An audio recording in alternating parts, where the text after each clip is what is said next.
ونعوذ بالله من شرور أنفسنا ومن سيئات أعمالنا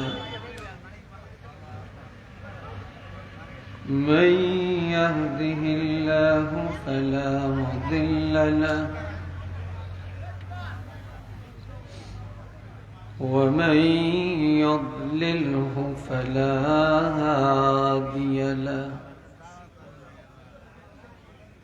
ونشهد أن لا إله إلا الله وحده لا شريك له ونشهد أن سيدنا وسندنا ونبينا وشفيعنا وحبيبنا ومولانا محمدا عبده ورسوله الذي أرسله بالحق بشيرا ونذيرا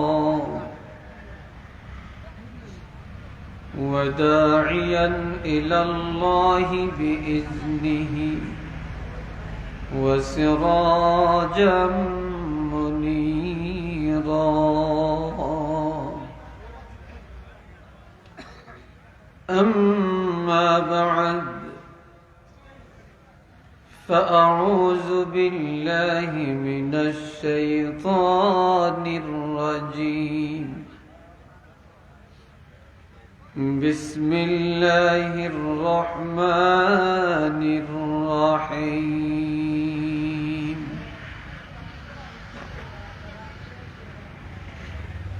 يا أيها الذين آمنوا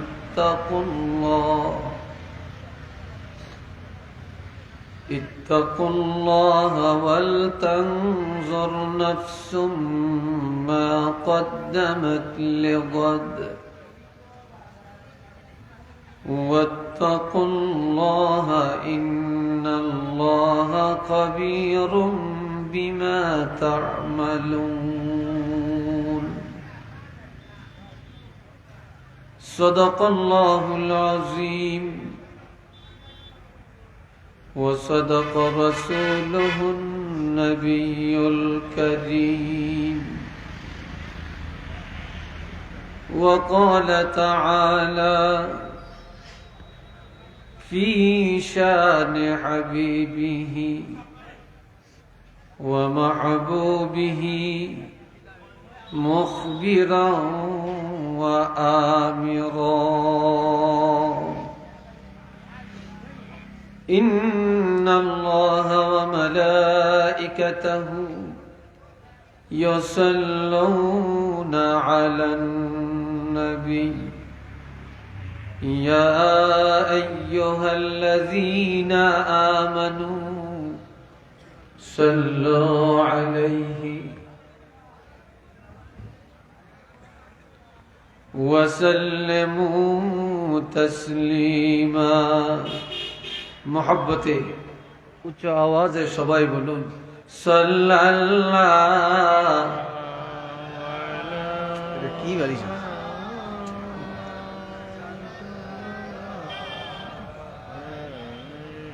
নরম বালিশের দরকার সাল্লাল্লাহু আলা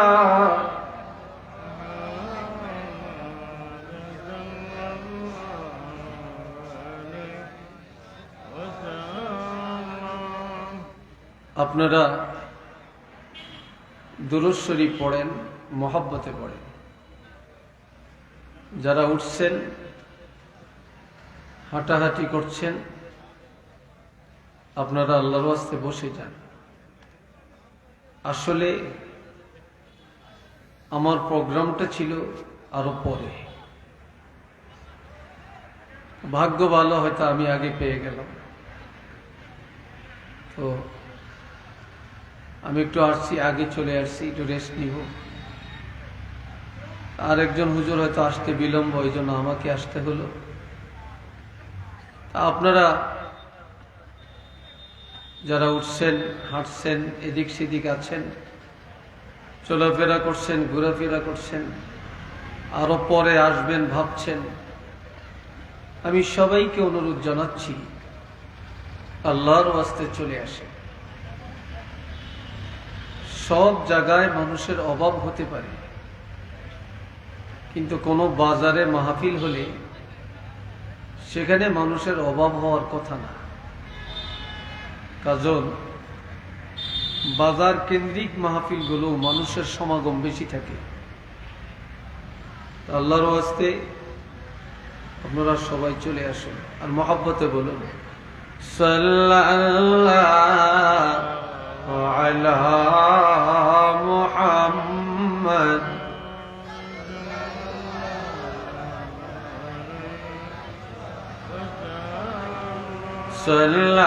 সাল্লাল্লাহু আলা মুহাম্মদ সাল্লাল্লাহু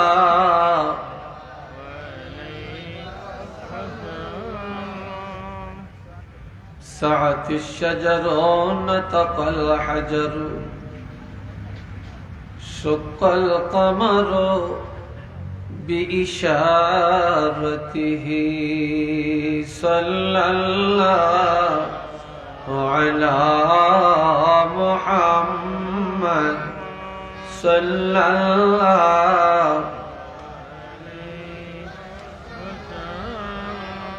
صلى الله على محمد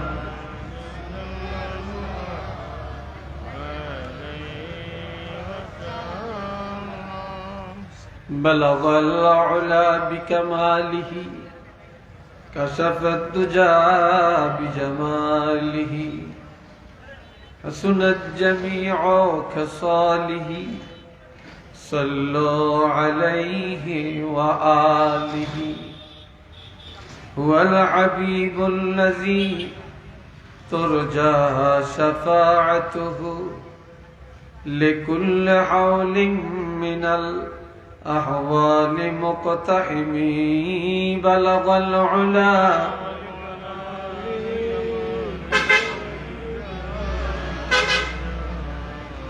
حسنت جميع خصاله صلوا عليه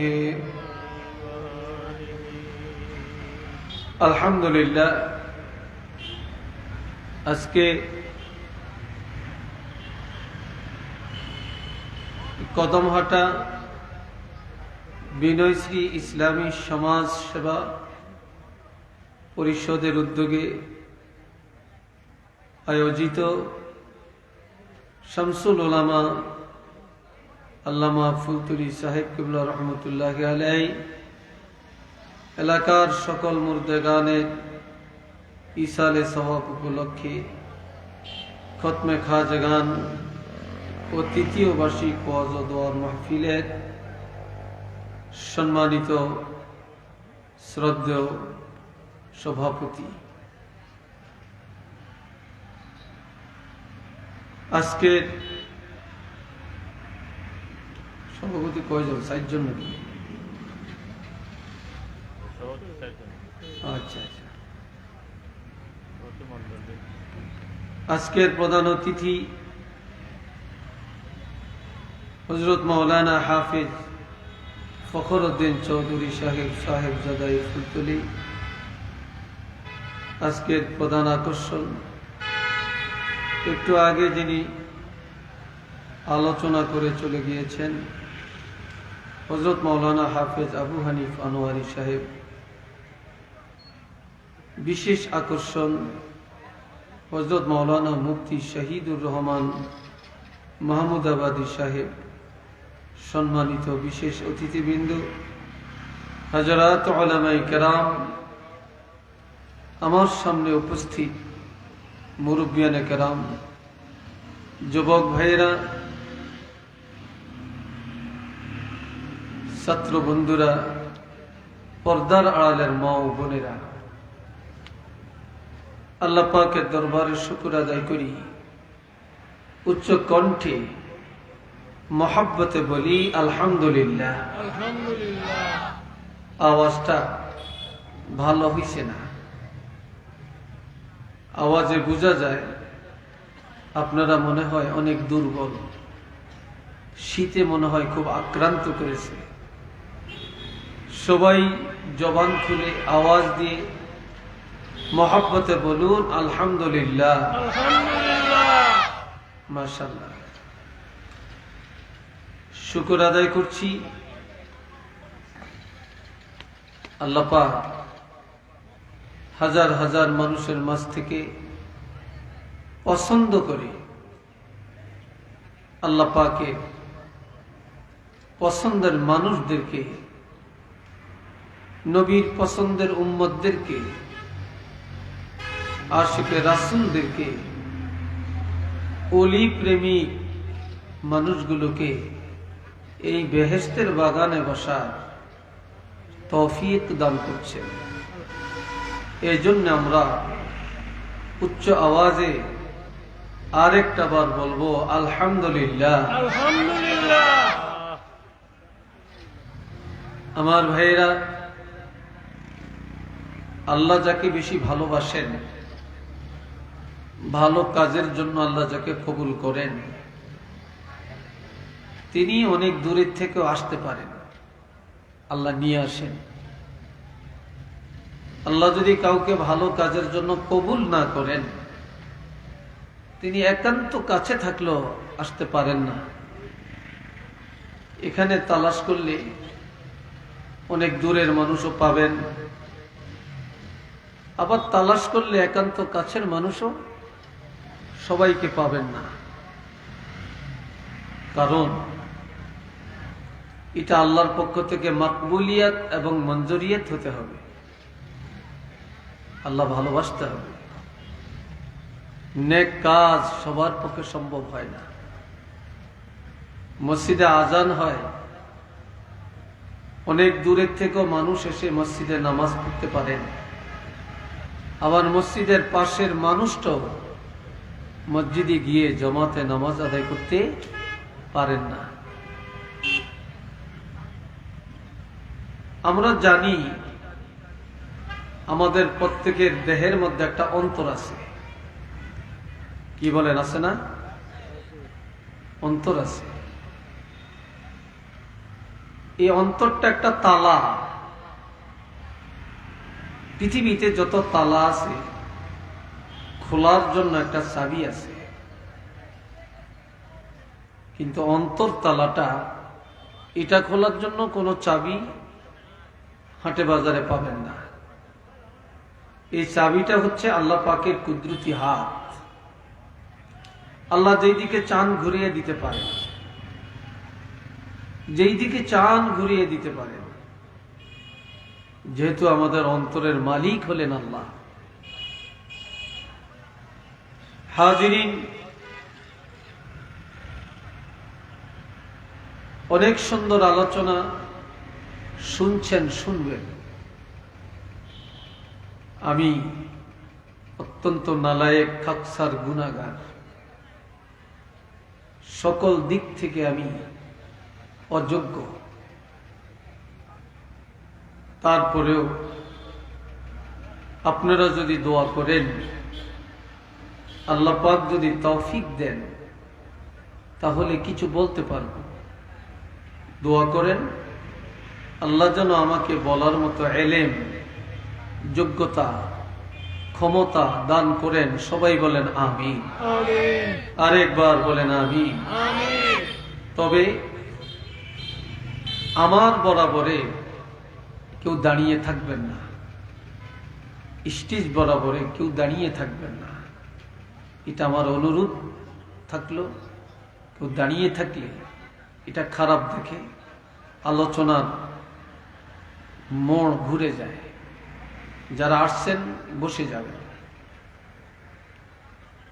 আমার ভাইয়েরা, কে কোন দিক থেকে আলোচনা করছেন আমি জানি না, তবে আমি কোরআন শরীফের একটা আয়াত পড়ছি, এর উপরেই আমি কথা বলার আশা করছি ইনশাআল্লাহ। আল্লাহর হাবিব রহমাতুল লিল আলামিন একদিন আলোচনা করতেছিলেন। এই আলোচনার মধ্যে হঠাৎ করে প্রচন্ড ঘাম দিয়েছিল, পসিনা মোবারক চুয়ায়া আসতে আসতে অঙ্গুলি মোবারকের মাথায় এসে জমা হল। আল্লাহর হাবিব সেই ঘাম মোবারক মাটিতে যেন না পড়ে হযরত ওমর ফারুক সামনে বসা ছিলেন, হযরত ওমরের চেহারার মধ্যে ছিটকে দিলেন, নিক্ষেপ করলেন। সাথে সাথে হযরত ওমর ফারুক রাদিয়াল্লাহু পুরাটা চেহারা পূর্ণিমার চাঁদের মতো হয়ে গেল। এখানে এত কথা হচ্ছে কেন? এখানে এত লোক হাঁটাহাঁটি কেন? ব্যাপারটা কি? যারা আসছেন বসে যান, এখানে দাঁড়িয়ে কেউ কথা বলবেন না। আমাকেও তো দেখেন খুব দুর্বল, খুব বয়স্ক। আমি আসলেও দুর্বল, তবে আমি কাউকে ছাড় দিয়া কথা বলি না, হুগুত্তুকুর পছন্দ করি না, জ্ঞানজাম পছন্দ করি না। আমি এই ব্যাপারে খুব কড়া। আর এই সিলেটে আমি নতুন না, নতুন বক্তাও না। আপনাদের এখানে নতুন আসতে পারি। আমি আজকে 24 বছর সিলেটে প্রোগ্রাম করি। কত বছর? এই 24 বছর সিলেটে প্রোগ্রাম করি। আমি 99 সাল থেকে সিলেটে প্রোগ্রাম করি। বহু জায়গায় আল্লাহ দিছে, আমি জানি, চিনি। সিলেটের মানুষ আমাকে অনেক মহব্বত করেন। এখানেও আমার পরিচিত অনেক আছেন। এই ইউটিউবের মধ্যে আমি দুইজনকে দেখছি আমার খুব পরিচিত, আমার ভাইয়েরা, প্রত্যেকটা কাজের মধ্যে ধৈর্য লাগবে। এলেম শিখতে হলে ধৈর্য লাগে, নামাজ পড়তে হলে ধৈর্য লাগে, ব্যবসা করতে হলে ধৈর্য লাগে, নেতৃত্ব করতে হলে, দিতে হলে ধৈর্য লাগে। ধৈর্য ছাড়া কেউ প্রতিষ্ঠিত হতে পারে না। যার ধৈর্য নাই সে কোনো কাজে আগাতে পারে না। হোটেলে যারা চাকরি করে, মেসিয়ারি করে, তাদের ধৈর্য না থাকলে তারা পারত না। যারা টেইলার মাস্টার, তারা যদি ধৈর্য না থাকতো তাহলে তারা কাপড় সেলাই করতে পারত না। আমাকে আপনাকে দিলে আমরা ধৈর্য হারা হয়ে যাব, আমরা পারবো না। এই জন্য প্রত্যেকটা কাজে ধৈর্যের গুণ অনেক বেশি, প্রয়োজনও অনেক বেশি। আর এই জন্য আল্লাহ রাসূল বলেছেন, আস-সাবরু নিসফুল ঈমান। ধৈর্যটা হলো ঈমানের অর্ধেক। ধৈর্য আছে, আপনার অর্ধেক ঈমান আছে। ধৈর্য নাই, অর্ধেক ঈমানের কমতি আছে। আরেক হাদিসে আছে, আস-সাওমু নিসফুস সাবরি ওয়াস-সাবরু নিসফুল ঈমান। রোজা হইল ধৈর্যের অর্ধেক, আর সবর হইল অর্ধেক, ঈমানের অর্ধেক। কথা বলছে, তাহলে রোজা আর ধৈর্য দুইটা মিললে হইল পরিপূর্ণ ঈমান। পরিপূর্ণ ঈমান। এই জন্য ধৈর্য ধরবে। আমি কথা বলবো একটু আস্তে ধীরে, একটু পাতলা করে, বেশি ঘনও পারি না, বলিও না, আগের থেকেই না। হাজিরিন, আল্লাহ আমাদেরকে দয়া করছেন। সর্বকালে সর্বশ্রেষ্ঠ রাসূল রহমাতুল লিল আলামিন নবীর উম্মত আমাদেরকে বানাইছেন। আল্লাহ দয়া করছেন। সর্বশ্রেষ্ঠ কিতাব কোরআন শরীফ আল্লাহ আমাদেরকে দিয়েছেন। আল্লাহ আমাদেরকে দয়া করছেন। সর্বশ্রেষ্ঠ জাতি, সর্বশ্রেষ্ঠ উম্মত আল্লাহ পাক আমাদেরকে বানাইছেন। কথা বুঝে আসছে কিনা বলেন? আল্লাহ পাক আমাদেরকে বানাইছেন। নবী আমাদের বড়, কিতাব আমাদের বড়, উম্মত আমরা সর্বশ্রেষ্ঠ। সবাই বলেন না একবার আলহামদুলিল্লাহ? আরেকবার বলেন আলহামদুলিল্লাহ। আল্লাহ কোরআন শরীফে বলছেন, বিসমিল্লাহির রহমানির রহিম, কুনতুম খায়রা উম্মাতিন উখরিজাত লিন-নাস তোমরা হইলা উত্তম জাতি, কুনতুম খায়রা উম্মাহ, তোমরা হলো সর্বোত্তম জাতি, সর্বোত্তম উম্মত। উখরিজাত লিন-নাস, তোমাদের মধ্য থেকে একদল মানুষ বের হওয়া উচিত, তৈয়ার হওয়া উচিত, রেডি হওয়া উচিত, যারা তা'মুরুনা বিল মা'রুফি ওয়া তানহাউনা আনিল মুনকার, মানুষকে সত্যের পথে ডাকবে, অসত্য পথ থেকে বিতাড়িত করবে, ন্যায়ের দিকে ডাকবে, অন্যায় থেকে ফিরিয়ে রাখবে। আর এই জন্যই আল্লাহ যুগে যুগে অসংখ্য নবী রাসূলকে পাঠাইছেন। এখন আর নবী রাসূল আমাদের কাছে আসবেন না, এই দায়িত্ব আলেমরা পালন করবেন। কারা করবেন? জোরে বলেন, কারা করবেন?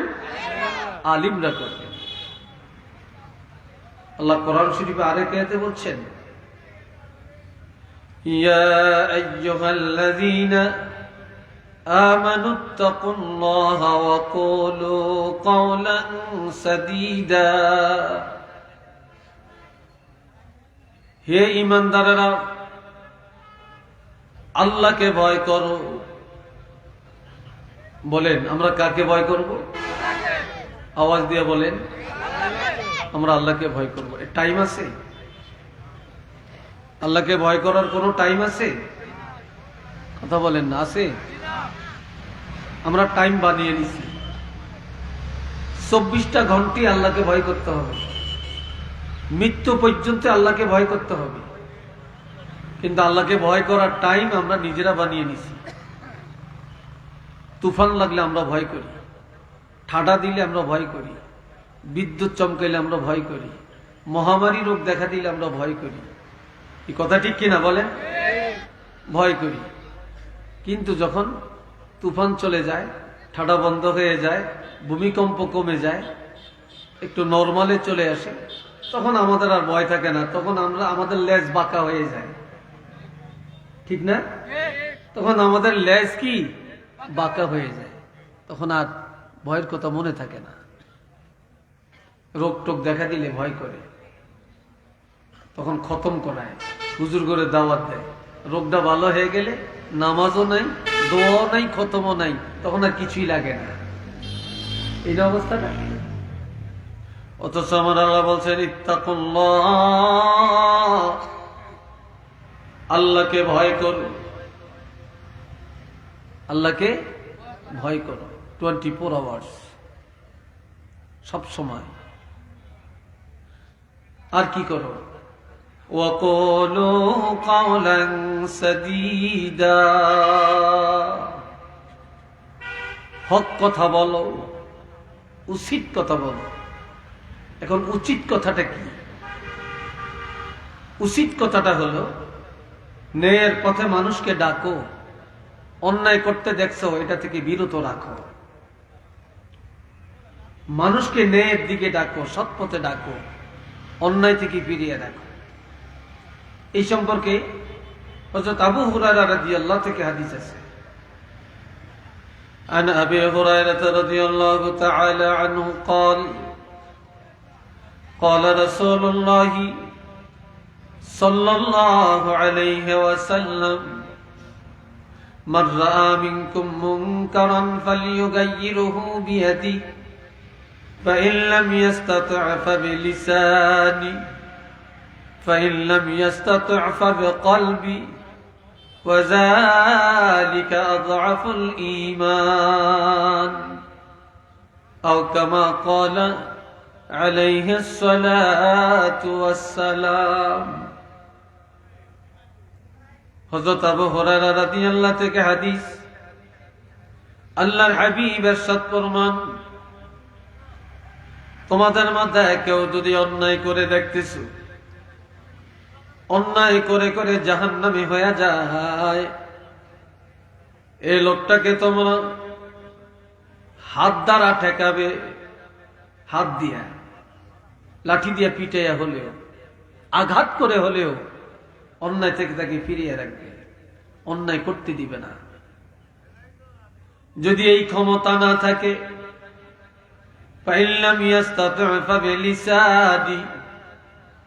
তাহলে মুখে তাকে বলো, জবানে বুঝাও।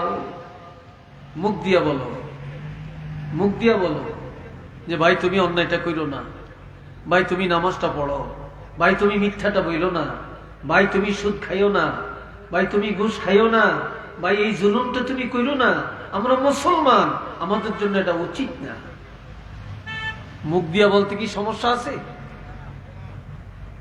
যদি এটা অসম্ভব না হয়, فَإِنْ لَمْ يَسْتَطِعْ فَبِقَلْبِهِ, অন্তরে ঘৃণা করবে। হাত দিয়েও পারলেন না, মুখেও পারলেন না, তাহলে অন্তরে ঘৃণা করবেন। এই অন্তরে ঘৃণার অর্থ কি? কৌশল করবেন, কোন রাস্তায় গেলে, কোন পথ অবলম্বন করলে, কাকে ধরলে এই লোকটাকে অন্যায় থেকে ফিরিয়ে রাখা যায়, সেই পথ অবলম্বন করা। তাহলে আপনার ঈমান রক্ষা পাবে, আপনার ঈমান টিকে থাকবে। আর অন্যায় হচ্ছে, আপনি কাউকে কিছু বললেন না, নবীর বিরুদ্ধে কথা বলছে, আপনি কিছু বললেন না, আপনার বাপের বিরুদ্ধে কথা বলছে, আপনি কিছু বললেন না, ইসলামের বিরুদ্ধে কথা বলছে, আপনি কিছু বললেন না, আপনার সামনে দুইজনে অন্যায় করছে, আপনি কিছু বললেন না, সুদ খাচ্ছে, আপনি কিছু বললেন না, ঘুষ খাচ্ছে, আপনি কিছু বললেন না, জুলুম করছে, আপনি কিছু বললেন না, তাহলে আপনার ঈমান টিকিয়ে রাখা সম্ভব হবে না।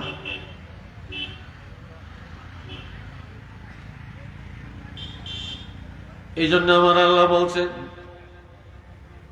وَقُولُوا قَوْلًا سَدِيدًا, উচিত কথা বলো, ন্যায়সঙ্গত কথা বলো, সত্যের দিকে মানুষকে ডাকো, অন্যায় থেকে ফিরাইয়া রাখো। আর কি করবা? ইউসলিহ লাকুম আ'মালাকুম,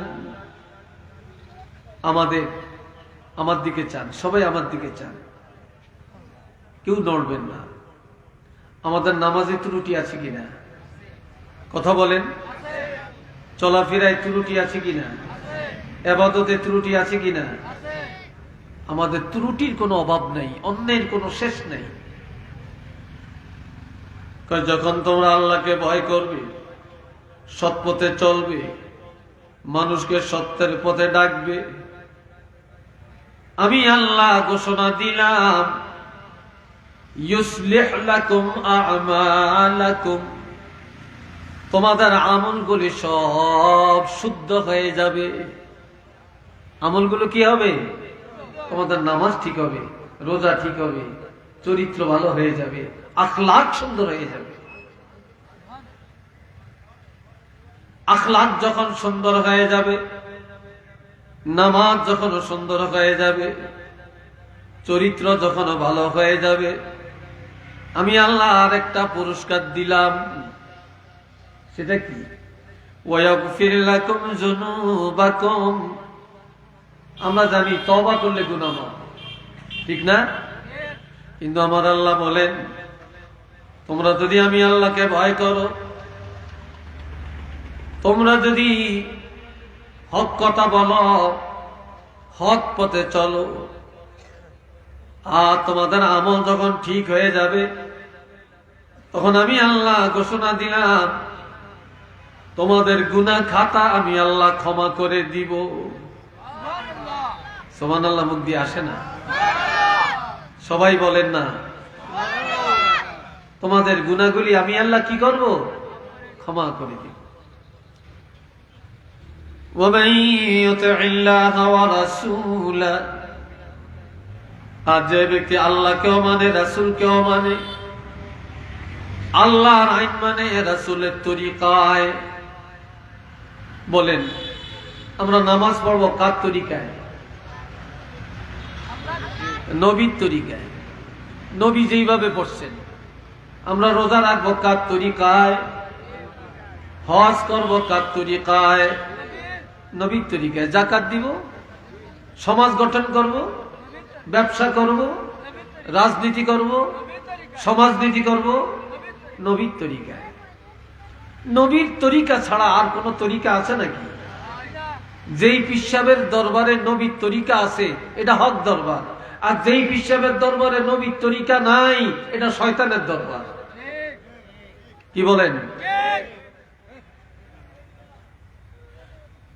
মান ইউতি'ল্লাহা ওয়া রাসূলা, যে ব্যক্তি আল্লাহকে মানে রাসূলকে অমানে, আমার আল্লাহ বলেন ফাকাদ ফাজা, সে কামিয়াব হয়ে গেছে, বিজয় লাভ করেছে, নাজাত পেয়ে গেছে, পাস করে ফেলেছে।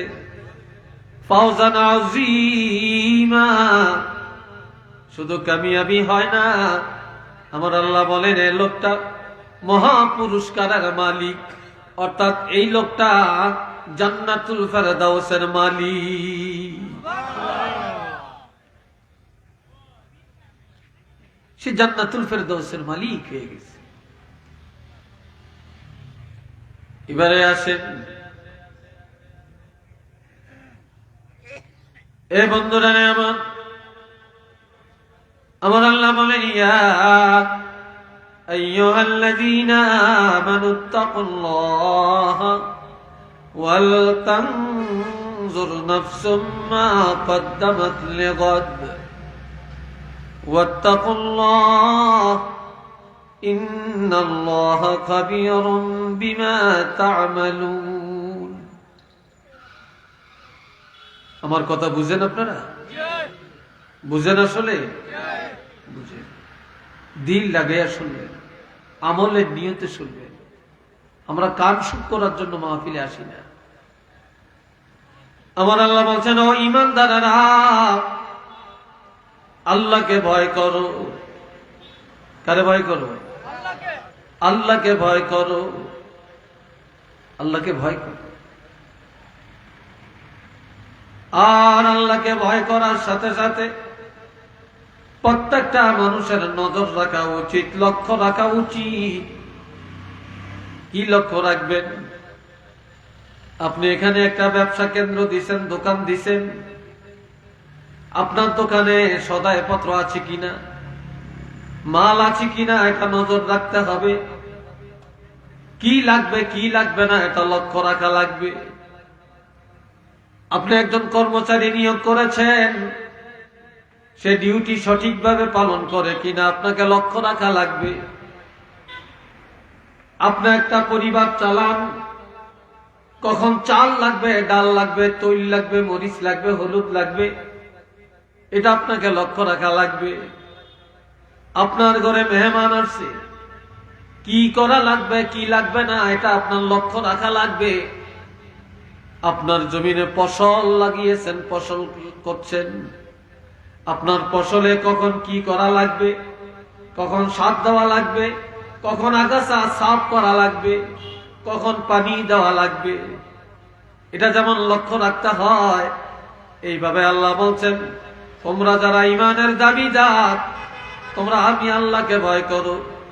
আর এই সাথে তোমাদের লক্ষ্য রাখা উচিত যে তোমরা মা কদ্দামাত লিগাদ ওয়াল তানজুর মা কদ্দামাত লিগাদ, তোমাদের প্রত্যেকটা মানুষের নজর রাখা উচিত এই দুনিয়াতে এমন কি আমল করেছ, এমন কি নেক আমল করেছো যে আমলটা তোমার মৃত্যুর উপরও জারি থাকবে, বা এমন কি আমল করেছ বা কোন আমলটা তোমরা পশ্চাতে রেখে গেছো যেটা তোমার মৃত্যুর উপরও জারি থাকবে, ওই আমলটার প্রতি প্রত্যেকের নজর রাখা উচিত।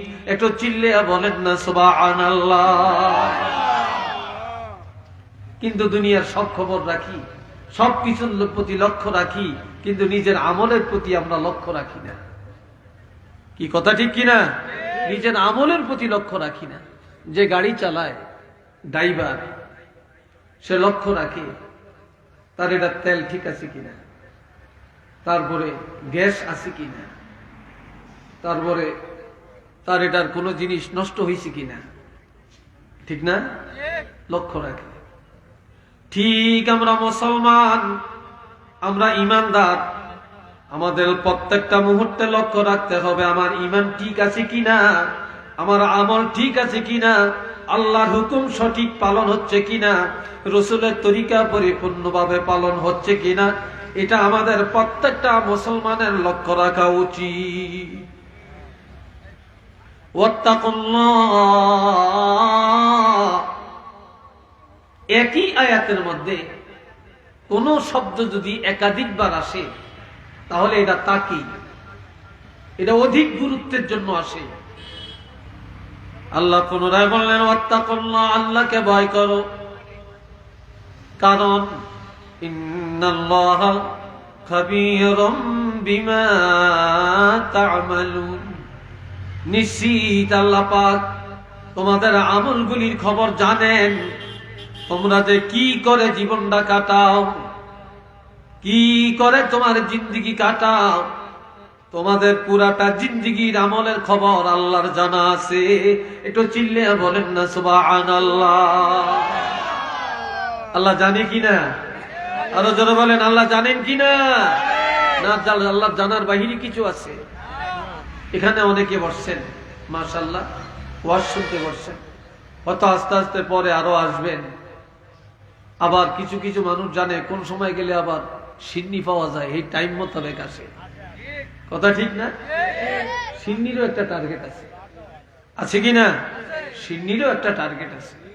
কেউ হইলো ওয়াজের পাগল আর কেউ হইলো খাওয়ানোর পাগল, ঠিক না রে ভাই? আল্লাহ,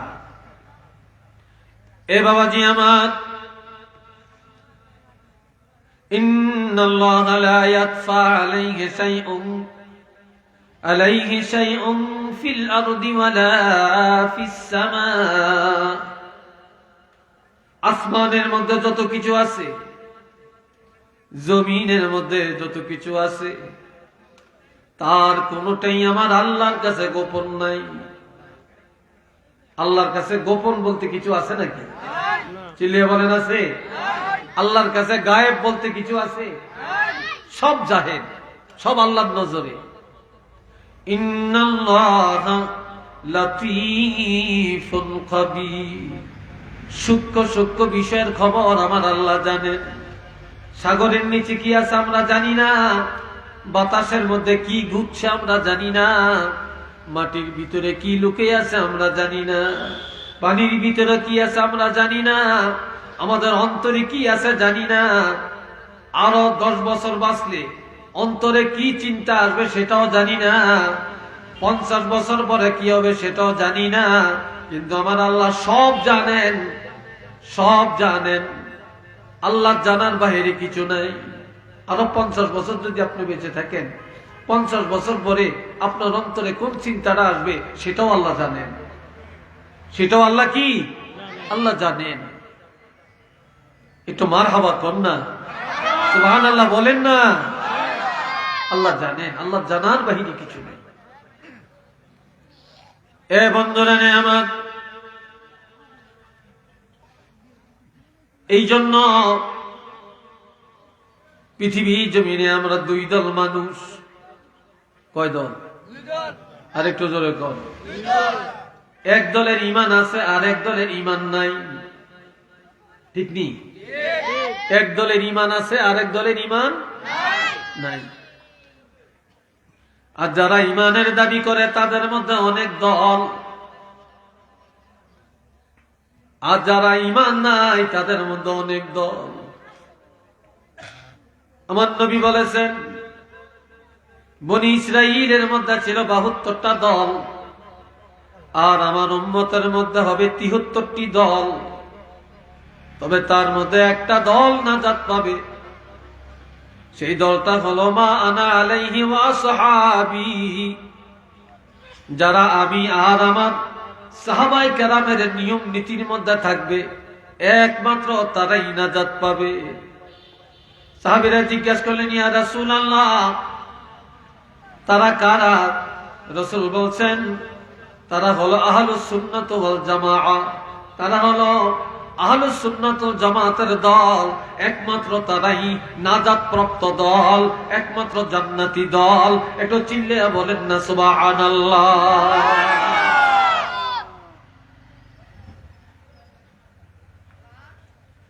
এখন এক দলের ঈমান আছে আর এক দলের ঈমান নাই। যাদের ঈমান আছে তাদের মধ্যে 2 দল, সর্বসাকুল্যে। কয় দল?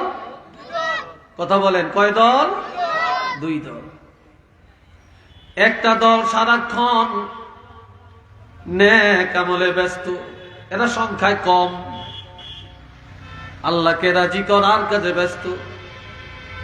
আর একটা দল সারাক্ষণ শয়তানরা রাজি করার কাজে ব্যস্ত, আল্লাহর সাথে নাফরমানি করার কাজে ব্যস্ত।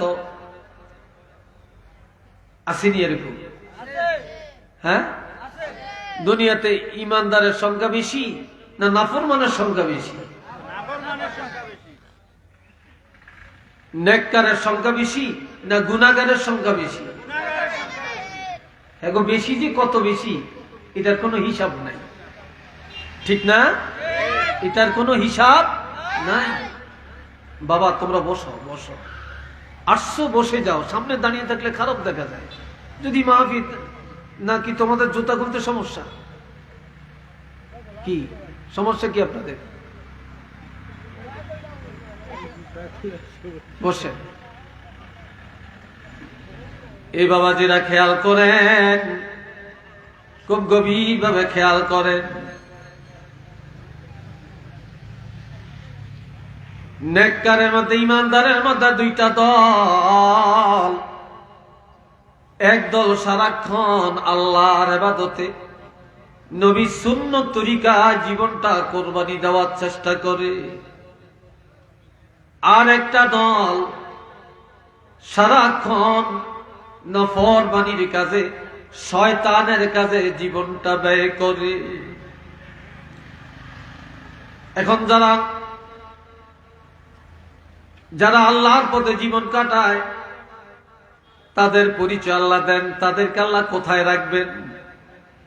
যারা শয়তানের কাজে জীবন কাটায় তাদের ঠিকানা কোথায় আল্লাহ জানিয়ে দিছেন। কিভাবে? ইন্নাল আবরারা লাফি নাঈম ওয়া ইন্নাল ফুজ্জারা লাফি জাহিম। যারা নেককার, যারা আবরার, এদের ঠিকানা বেহেশত। আর যারা গুনাহগার, ফাসিক, ফুজ্জার, জালেম, তাদের ঠিকানা হলো জাহান্নাম। এইবার আপনাদের কাছে আমি জানতে চাই, কেউ ধনী আছেন, গরিব আছেন, কেউ সুন্দর আছেন, কেউ কালো আছেন, কেউ লম্বা আছেন, কেউ বেটো আছেন, আবার কেউ প্রবাসী আছেন, কেউ দেশি আছেন। প্রত্যেকের জানতে চাই, আমরা জান্নাতে যেতে চাই না জাহান্নামে যেতে চাই? সবাই বলেন কোথায় যেতে চাই? আমরা জান্নাতে যেতে চাই। এবার আমি প্রশ্ন করি, জাহান্নামে যাবেন এমন একজন আছেন কিনা? আছেন? কেউ আছেন? জাহান্নামে যাবেন এমন একজনও নাই, এমন একজনও নাই। এখান থেকে আমার কথা, দুনিয়ার মানুষ সব আমরা জান্নাতের পাগল, কিন্তু জান্নাতের চরিত্র গঠন করতে চাই না, জান্নাতে যাওয়ার আমল বানাতে চাই না, জাহান্নামে যেতে চাই না, তারপরও জাহান্নামের কাজগুলো ছাড়ি না। ঠিক নি? জাহান্নামে যেতে চাই না, কিন্তু জাহান্নামের কাজগুলো একটা একটা করে সব আমরা করি। কিন্তু জান্নাতের পাগল, জান্নাতের চরিত্র, জান্নাতের আমলগুলি আমরা গঠন করতে চাই না। একটু চিল্লিয়া বলেন না নাউযুবিল্লাহ।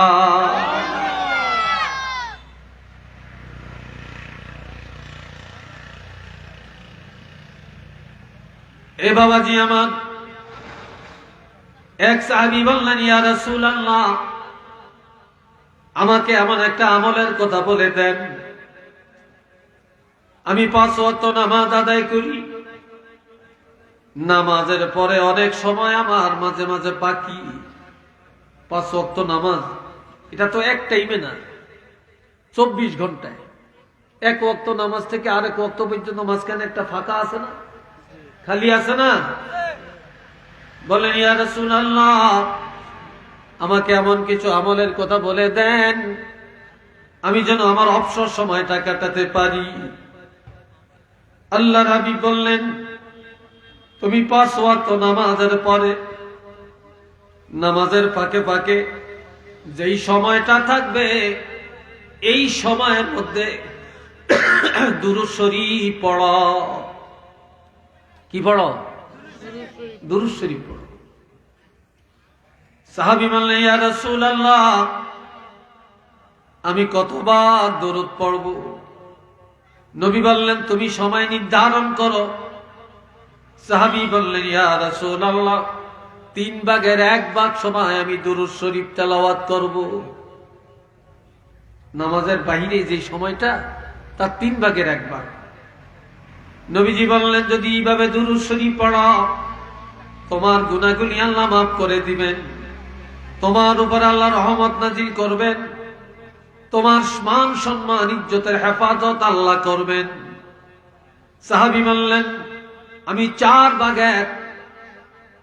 তারপরে, ইয়া রাসূলুল্লাহ, আমি অর্ধেক সময় দুরূদ পাঠ করব। নবী আগের মতো জবাব দিলেন। এবার বললেন, না ইয়া রাসূলুল্লাহ, আমার পুরা সময়টা আমি নামাজের পরে বাকি যত টাইম, পুরা টাইম আমি দুরূদ শরীফ পড়ে কাটাবো। লা আজিদু ওয়ালা আনকুসু, এর চেয়ে কমও করব না, বেশিও করব না। এই কথা বলে সাহাবী চলে যায়। আল্লাহর হাবিব বললেন, ও সাহাবীরা, তোমরা কি একটা জান্নাতি মানুষকে দেখতে চাও কিনা? সাহাবীরা বললেন, হ্যাঁ দেখতে চাই। নবী বললেন, আমার এই সাহাবীর দিকে তাকাও, আমি রাসূল ঘোষণা দিলাম নিঃসন্দেহে সে জান্নাতে যাবেন। আর একটু আওয়াজ দিয়ে বলেন, সে জান্নাতে যাবে। আমল।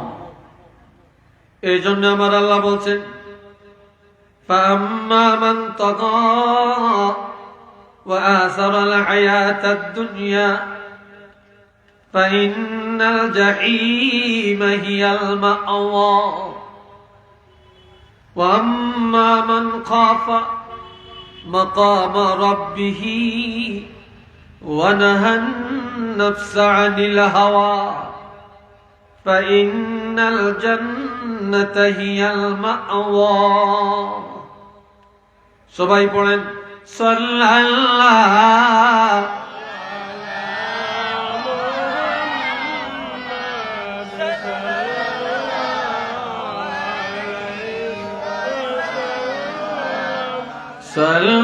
সাল্লাল্লাহু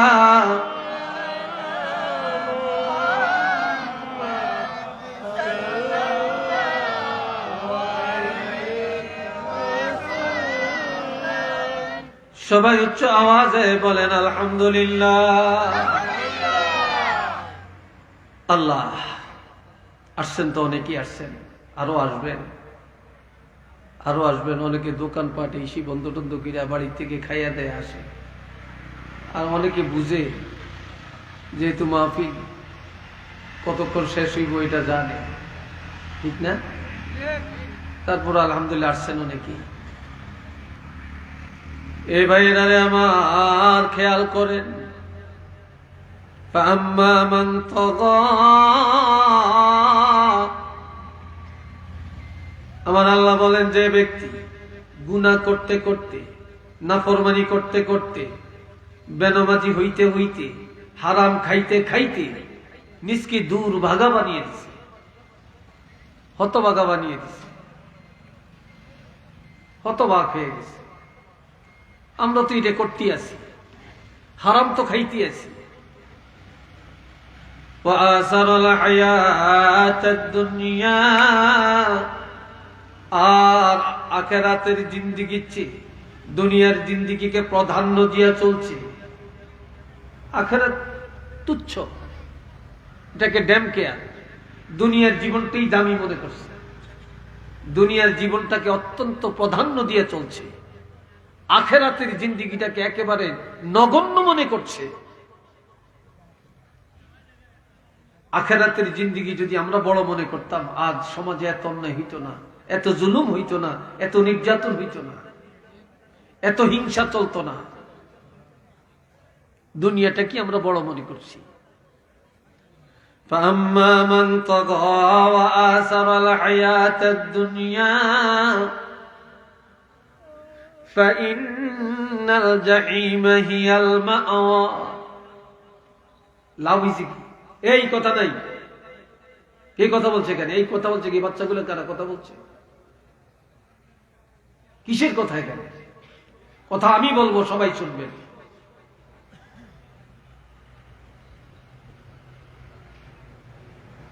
যারা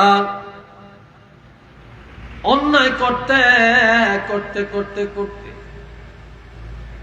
নিজকে হতভাগা বানিয়ে দিয়েছে, দুর্ভাগা বানিয়ে দিয়েছে, আখিরাতের উপরে দুনিয়ার হায়াতটাকে প্রাধান্য দিয়া চলছে, বড় মনে করছে। আমার আল্লাহ ঘোষণা দেন নিশ্চিত ফাইন্নাল জাহিম হিয়াল মাওয়া, নিশ্চিত তার ঠিকানা জাহান্নাম। ঠিকানা কোথায়? আওয়াজ দিয়ে বলেন, আওয়াজ দিয়ে বলেন, জাহান্নাম।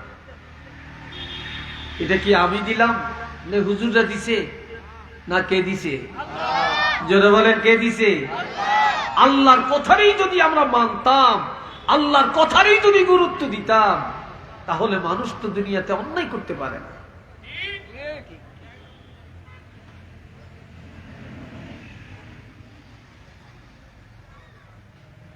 এবার এরা তিনটা কথা যার অন্তরে সব সময় জাগে, যার মনে তিনটা চিন্তা আছে, সে কোনোদিন হারাম খায় না, সে কোনোদিন নামাজ ছাড়ে না, সে কোনোদিন রোজা ছাড়ে না, সে কোনোদিন মিথ্যা বলে না, সে কোনোদিন ব্যবসায় চুরি করে না, সে কোনোদিন মাপে কম দেয় না, সে কোনোদিন পরের হক খায় না, সে কোনোদিন নাফরমানি করে না, করে না। তিনটা চিন্তা যার মধ্যে আছে। কয়টা রে ভাই? জোরে বলেন, কয়টা? তিনটা। এক নম্বরে, আমি যা করি সব আমার আল্লাহ দেখেন। কে দেখেন? আমার সাথে আমার আল্লাহ আছেন কিনা? আমি যা করি সব আমার আল্লাহ দেখেন। আমার সব কিছু রেকর্ড হইতেছে, সব রেকর্ড হইতেছে। দুই নম্বরে, এই দুনিয়ায় আমি থাকবো না, একদিন আমাকে কবরে যাওয়া লাগবে। ঠিক কিনা? কবরে যাইবেন না মাটির উপরে থাকবেন? এই পৃথিবীর মালিক যারা ছিল, এই বাড়ি ঘরের মালিক যারা ছিল, তারা কি আছে আজকে? তারা কোথায়? তা আমরাও একদিন কবরে চলে যাব। আমি কি নিয়ে যাব? আমি কবরে যাওয়ার জন্য কি তৈরি করলাম? তিন নম্বর, কিয়ামতের ময়দানে আল্লাহর দরবারে আমার দাঁড়ান লাগবে। কি নিয়ে দাঁড়াবো? আমার আমলের হিসাব আমি আল্লাহর কাছে কিভাবে দিব? এই তিনটা চিন্তা। আল্লাহর রাসূল বলেছেন যে সব সময় উঠতে বসতে চলতে ফিরতে খাইতে ঘুমাইতে চিন্তা করে আমার সাথে আল্লাহ আছে, আমি যা করি আল্লাহ দেখেন, আমার সব কিছু রেকর্ড হচ্ছে। দুই নম্বর, চিন্তা করে আমাকে কবরে যাওয়া লাগবে, কি নিয়ে যাব? আমি কি নিয়ে যাব? তিন নম্বরে, আমি আল্লাহর কাছে দাঁড়াবো, কি নিয়ে দাঁড়াবো? আমার আমলের হিসাব কিভাবে দিব? এই তিনটা চিন্তা যাদের মধ্যে আছে, তারা কোনোদিন অন্যায় করে না, তারা নেককার এবং জান্নাতি হইয়া কবরে যাবে। একটু চিল্লে বলেন না সুবহানাল্লাহ।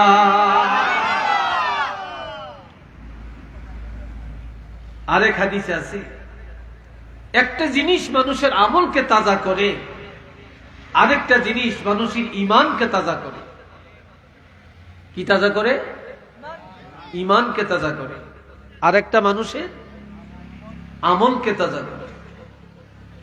قال رسول الله صلى الله عليه وسلم كثرة ذكر الموت وتلاوة القرآن। সবাই একবার বলেন আল্লাহু আকবার। পিছি দিয়া কয় না, সামনে দিয়ে কইছে। সবাই বলেন আল্লাহু আকবার। বসেন সবাই বলেন। আপনি আমার বলেন কিনতে না আর কিছু নেই, দহলে হয়েছে নি কোন তামসাগিরি শুরু করছে।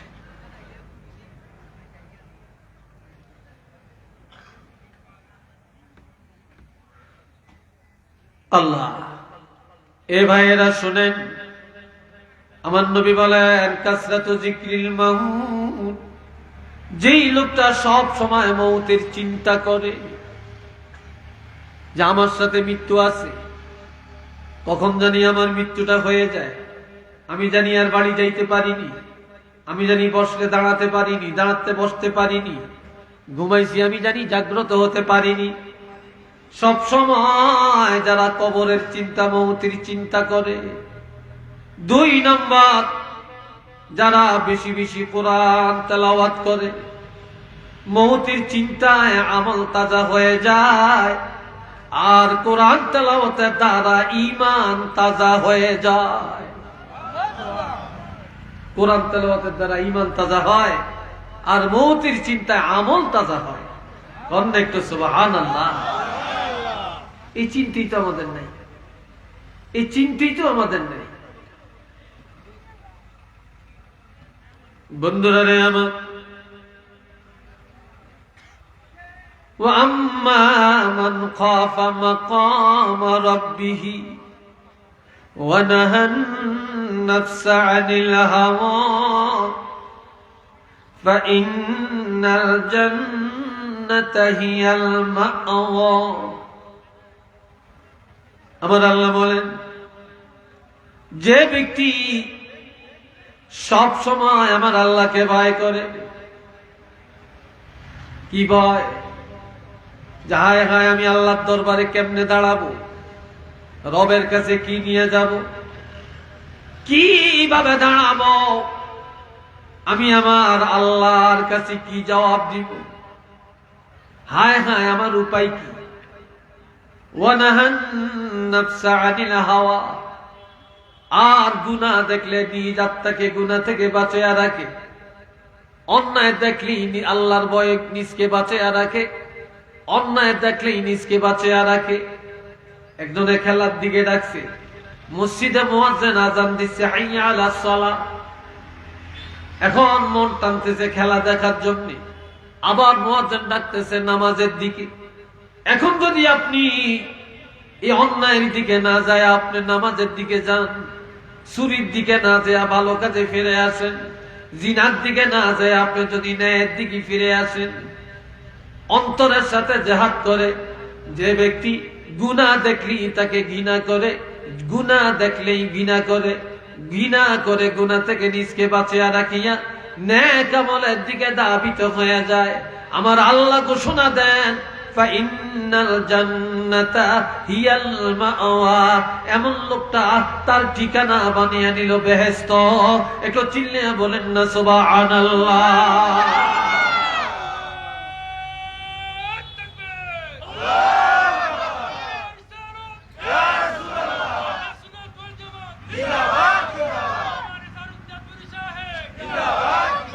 ঠিকানা বেহেশত বানিয়ে নিয়েছে।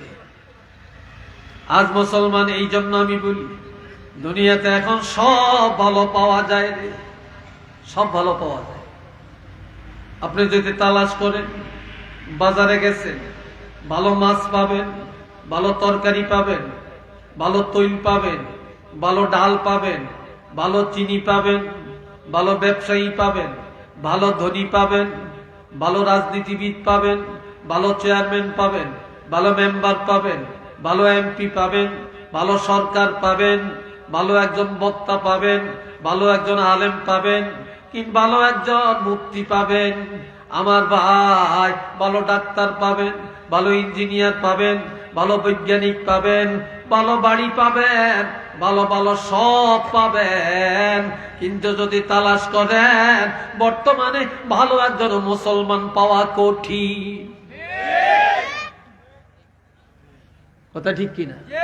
সবই ভালো পাওয়া যাবে, কিন্তু ভালো মুসলমান পাওয়া অনেক কঠিন হয়ে গেছে।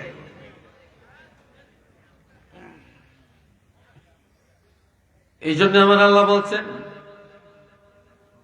ইয়া আইয়ুহাল্লাযীনা আমানু দুখুলু ফিস-সিলমি কাফফা ওয়া লা তাত্তাবি'উ খুতুওয়াতিশ শাইতান ইন্নাহু লাকুম আদুউম মুবিন।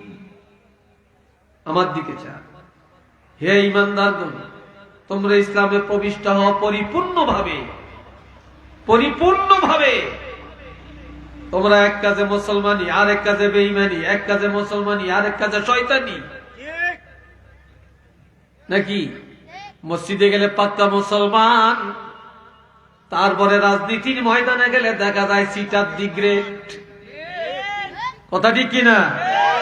হ্যাঁ, আবার মাহফিলে আসলে যেন ফেরেশতা, বাজারে গেলে যেন শয়তানের খালাতো ভাই। কি ভাই, ঠিক না? এরম না মুসলমান? আল্লাহ কি ঠেকানি কোন? উদখুলু ফিস-সিলমি কাফফা, তোমরা মুসলমানি রূপ ধারণ করো, পরিপূর্ণ মুসলমান হও। তোমার পরিবারের মধ্যে পরিপূর্ণ মুসলমানি। তুমি বাহিরে যেমন, তুমি ভিতরে তেমন, বাজারে যেমন, তুমি ঘরে তেমন, মসজিদে যেমন, বাহিরে তেমন, মাহফিলে যেমন, মাঠে ঘাটে তেমন, সব জায়গায় মুসলমানি রূপ রং নিয়ে চলো। ওয়ালা তাত্তাবিউ খুতুওয়াতিশ শাইতান, শয়তানের পথ অনুসরণ করো না। ইন্নাহু লাকুম আদুউম মুবিন, শয়তান তোমাদের প্রকাশ্য দুশমন। কি বলেন, শয়তান বন্ধু না দুশমন? আরো জনগণ, বন্ধু না দুশমন? কিন্তু শয়তানরে বন্ধু বানিয়ে চলি, শয়তানরে বন্ধু বানিয়ে চলি। আমার আল্লাহ আরেক আয়াতে বলছেন, ইয়া আইয়ুহাল্লাযীনা আমানুত্তাকুল্লাহ হাক্কা তুকাতিহি ওয়া লা তামুতুন্না ইল্লা ওয়া আনতুম মুসলিমুন।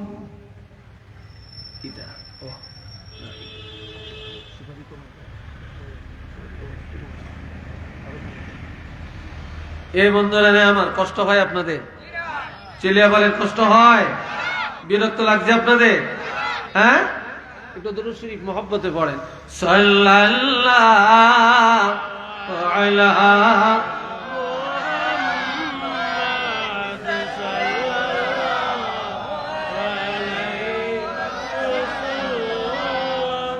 সাল্লাল্লাহু, আপনারা আগান, এই ফাঁকটা পুরা করেন, লেগে বসেন ভাই, আসেন, এটারও পুরস্কার আছে। এই যে লাগিয়ে বসবেন, এটারও পুরস্কার আছে।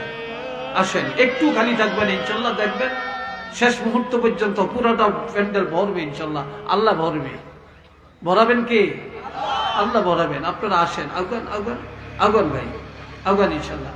দুরূদ শরীফ পড়েন, সাল্লাল্লাহু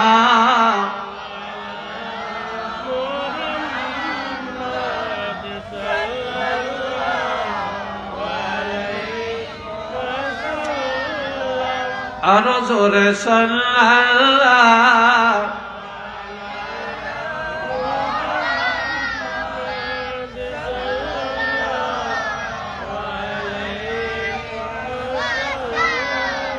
সাল্লাল্লাহু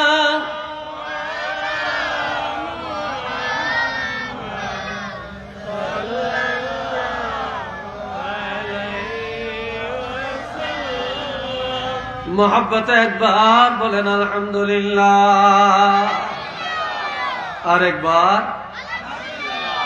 আলহামদুলিল্লাহ কইতে আমগো একটু লজ্জা লাগে। অথচ রাসূল বলছেন, কেউ যদি মহব্বতে আল্লাহ শুকুর আদায় করে আলহামদুলিল্লাহ বলে, আল্লাহ পাক তার জন্য 8টি জান্নাতের দরজা খুলে দেন।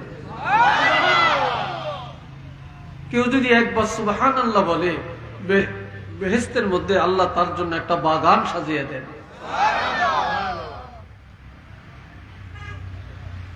আল্লাহ, আর কেউ যদি আল্লাহু আকবার বলে, আল্লাহ মহান, তাহলে আল্লাহ বলে, বন্দারে, ও বন্দা, তুমি আমারে মহান বলছো, আমি আল্লাহ ঘোষণা দিলাম, আমি আল্লাহর কাছে তুমি বন্দা মহান। তুমি যেমন তোমার মুখ দিয়ে বলছো আমি সবচেয়ে বড়, আর আমি আল্লাহ বললাম আমার বন্দার মধ্যে তুমি আমার কাছে বড়। আমার আল্লাহ বলেন, ইয়া আইয়ুহাল্লাযীনা আমানু, ও ঈমানদারগণ, ইত্তাকুল্লাহ, আল্লাহকে ভয় করো, হাক্কা তুকাতি। এই হাক্কা তুকাতির অর্থ এক একজন এক এক রকম করে, তবে এটা তাফসীরটা হলো সাংঘাতিকভাবে আল্লাহকে ভয় করো, অর্থাৎ সাহাবীরা যেভাবে আল্লাহকে ভয় করছেন, নবীরা যেভাবে ভয় করেছেন, ওলি আল্লাহরা যেভাবে ভয় করেছেন, তোমরাও তেমনি ভাবে আল্লাহকে ভয় করো। ওয়ালা তামুতুন্না, মরিও না,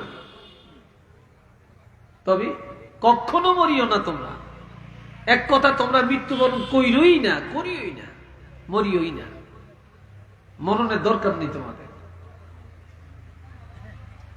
যদি মরতে হয়, ইল্লা ওয়া আনতুম মুসলিমুন, মুসলমান হয়ে মরো, আত্মসমর্পণ করে মরো, সিলিন্ডার করে মরো, আল্লাহর খাঁটি গোলাম হয়ে মরো, বাটপার হইয়া কবরে যায়ও না, সিটিংবাজ হইয়া কবরে যায়ও না, নবীর সাথে দুশ্মনী করে যায়ও না, ওলি আল্লাহর শত্রু হইয়া যায়ও না, তোমরা হারামখোর হইয়া কবরে যায়ও না, জিনাখোর হইয়া কবরে যায়ও না, দায়ুসগিরি করে কবরে যায়ও না। যদি কবরে যাইতে হয়, তোমরা খাঁটি মুসলমান হইয়া যাও। এখন মুসলমান কি? মুসলমান কারা? মুসলিমুন লেখতে 6টা হরফ। যদি কোন কয়টা হরফ? এই কথা কয় না, কয়টা? কি হইয়া না হাবের সব অজ্ঞ নাই, একজনও নাই। মুসলিমুন লেখতে 6টি হরফ। এই 6টি হরফে 6টা ব্যাখ্যা, যার মধ্যে আছে তার নাম মুসলমান। প্রথম মিমের অর্থ হলো মুহাম্মাদুর রাসূলুল্লাহ সাল্লাল্লাহু আলাইহি ওয়াসাল্লাম। তোমরা আওয়ামী লীগের নীতি মানলে মুসলমান হইতা না, বিএনপির পিছনে দৌড়াইলে মুসলমান হইতা না, জাতীয় পার্টির পাগল হইলে মুসলমান হইতা না। এই দুনিয়া যত দল, জামাত বলো, শিবির বলো, এটা বলো, সেটা বলো, এদের পিছনে দৌড়াইলে মুসলমান হইতা না। যদি মুসলমান হতে হয়, মুহাম্মদুর রাসূলুল্লাহর উপরে আগে ঈমান আনো। তো সুবহানাল্লাহ কোন না রে ভাই? এটা মারহাবা বলেন না। শুধু আল্লাহর উপর ঈমান আনছো তুমি ঈমানদার না, নবীর উপরও ঈমান আনতে হবে। ঠিক নি? নবীর উপর ঈমান আনতে হবে। এখন একদল পাগল বাইরিছে, আল্লাহ জানে, কয় লা ইলাহা ইল্লাল্লাহ লগে মুহাম্মদুর রাসূলুল্লাহ এটা নাই, এটা বলা যাইতো না। এতো নাউজুবিল্লাহ কর না ভাই, জোরে সোরে কর না। মানুষের ঈমানকে কিভাবে ধ্বংস করছে, অথচ তারা বড় বড় আলেম পরিচয় দিচ্ছে। আবার বলে নবীর আব্বা আম্মা বেঈমান, তারা জাহান্নামী, নাউজুবিল্লাহ কর। অথচ আমার নবীর আব্বা আম্মা ঈমানদার, মুসলমান, এরা জান্নাতি। মিল্লাতে ইব্রাহিমের উপরে ছিলেন ওনারা। এর বিরুদ্ধে এখন ফতুয়া শুরু হয়েছে। আল্লাহ আর মুহাম্মদ এক জায়গাত নাই, আলাদা। ফতুয়া শুরু হয়ে গেছে। কোথায় যাবেন? ঈমান কেমনে রাখবেন? প্রথম মিমের অর্থ মুহাম্মাদুর রাসূলুল্লাহ সাল্লাল্লাহু আলাইহি ওয়াসাল্লাম। নবীর উপরে যখন ঈমান আনবেন তখন হবেন ঈমানদার। এই প্রথম মিমের অর্থ নবী, আমাদের নবী মুহাম্মাদুর রাসূলুল্লাহ সাল্লাল্লাহু আলাইহি ওয়াসাল্লাম। এরপরে সিন, সিনের অর্থ হলো 2টা। একটা হলো নিরাপত্তা, একটা হলো কি অর্থাৎ সালামতি। সালামতি অর্থ কি? এক মুসলমানের সম্পদ আর এক মুসলমানের কাছে থাকবে নিরাপদ। ঠিক নেই? মুসলমানের ইজ্জত আরেক মুসলমানের কাছে নিরাপদ, মুসলমানের সম্পদ অপর মুসলমানের কাছে নিরাপদ, মুসলমানের জান মাল ইজ্জত আরেকজন মুসলমানের কাছে যখন নিরাপদ হবে তখনই আপনি হবেন মুসলমান, তখনই আপনি কি হবেন? মুসলমান। আর যখন আপনার ঘরে তালা দিয়া রাখেন, আপনার বাড়ির সামনে বড় গেট লাগিয়ে রাখেন, ভয়ে, যেহেতু সম্পদের নিরাপত্তা নাই, ইজ্জতের নিরাপত্তা নাই, তাহলে আমাদের মুসলমানিও নাই, মুসলমানির অভাব। আর একটা অর্থ হল সতর, সতর মানে পর্দা। মুসলমানের মুখে পর্দা থাকা লাগবে, মুসলমানের চোখে পর্দা থাকা লাগবে, মুসলমানের লজ্জাস্থানে হেফাজতে থাকা লাগবে, মুসলমানের মেয়েরা ঘরে থাকা লাগবে, মুসলমানের মেয়েরা পুরুষের মতো চলাফেরা করতে পারবে না।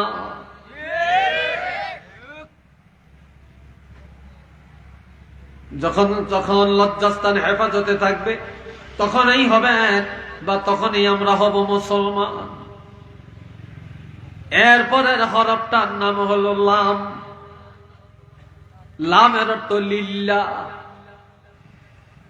এর অর্থ হলো নামাজ পড়বো আল্লাহর জন্য, রোজা রাখবো আল্লাহর জন্য, হজ করবো আল্লাহর জন্য, যাকাত দিব আল্লাহর জন্য, ব্যবসা করবো আল্লাহর জন্য, রাজনীতি করবো আল্লাহর জন্য, বিবাহ করবো আল্লাহর জন্য, সন্তান জন্ম দিব আল্লাহর জন্য, সন্তানকে লেখাপড়া করাবো আল্লাহর জন্য, আমার বিবিকে সুন্দর কসমেটিক কিনে দিব আল্লাহকে পাওয়ার জন্য, শ্বশুর বাড়ি যাবো আল্লাহর জন্য, সফর করতে যাব আল্লাহর জন্য, রাজনীতির ময়দানে যাব আল্লাহকে পাওয়ার জন্য, স্বার্থের জন্য হারাম হারাম হারাম। কাজী যার জিন্দেগিটা হবে আল্লাহর জন্য তার নাম হলো মুসলমান। জোরে কন্যা সুবহানাল্লাহ। আমার কথা কি রাগটাগ করেননি আপনারা? হ্যাঁ, কি বিরক্ত ভাবছেন নাকি আপনারা? তার নাম মুসলমান। আজ দেখা যায় নামাজ পড়ি মানুষকে দেখানোর জন্য, হজ করি নামের জন্য, যাকাত দেই নামের জন্য, রাজনীতি করি নিজের বাকাওয়াতি নিজের বাহাদুরি প্রদর্শনের জন্য। কথা ঠিক না? মুসলমানি কোথায় রে ভাই? এর মতো আল্লাহর কত দয়া। আল্লাহ দয়া ছাড়া তো আমাকে বাঁচার উপায় নাই, নাজাত পাওয়ার কোন রাস্তা নাই। এরপরে সরবটা হলো মিম। এই মিমের অর্থ মহব্বত। যেরকম কি মহব্বত, এর আরবি শব্দ, এর অর্থ ভালোবাসা। এর অর্থ কি? যেরকম এর অর্থ ভালোবাসা। আপনি আপনার সন্তানকে ভালোবাসবেন, আপনার মা বাপকে ভালোবাসবেন, আপনার বিবিকে ভালোবাসবেন, আপনার ভাই বোনকে ভালোবাসবেন, আপনার সম্পদকে ভালোবাসবেন। দুনিয়ার যত ভালোবাসা সবচাইতে বেশি ভালোবাসা থাকতে হবে নবীর ভালোবাসা। কার ভালোবাসা? যার মধ্যে সন্তানের মহব্বত আছে, পিতামাতার মহব্বত আছে, তার সম্পদের মহব্বত আছে, কিন্তু সবচেয়ে বেশি মহব্বত আমার নবীর মহব্বত যার অন্তরে আছে তার নাম হলো মুসলমান। যদি বলে তার নাম কি? মুসলমান। শব্দটা ছোট, ব্যাখ্যা অনেক বড়।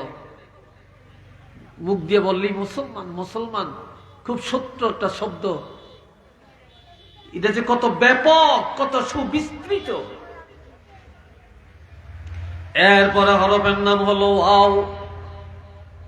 এরপরে হরফটার নাম কি? জোরে কর, আরো জোরে বলেন। ওয়াও এর অর্থ হলো দুইটা। জোরে বলেন কয়টা?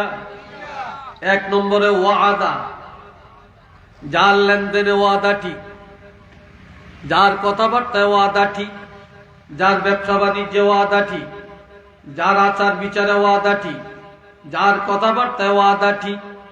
এই ওয়াদা যার বাদে তার নাম মুসলমান, যার ওয়াদা নাই সে মুসলমান না, সে মুনাফিক। যার ওয়াদা ঠিক সে মুসলমান, যার ওয়াদা ঠিক নাই সে মুনাফিক।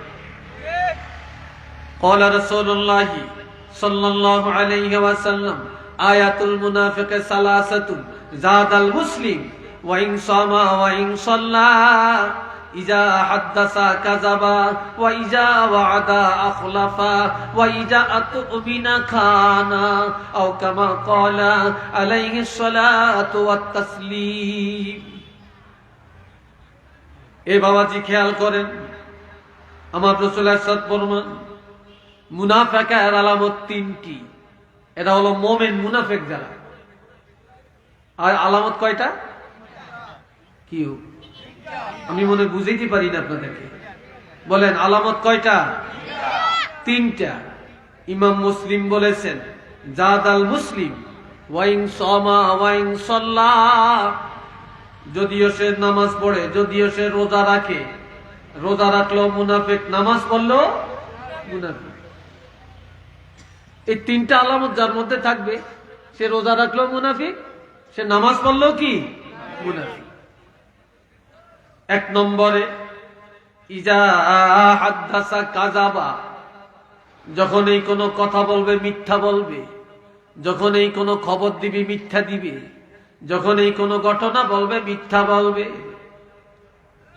আর সত্যের সাথে মিথ্যাকে মিশায়া এটাকে আরেকটু সাজগোজ লাগিয়ে দিবে।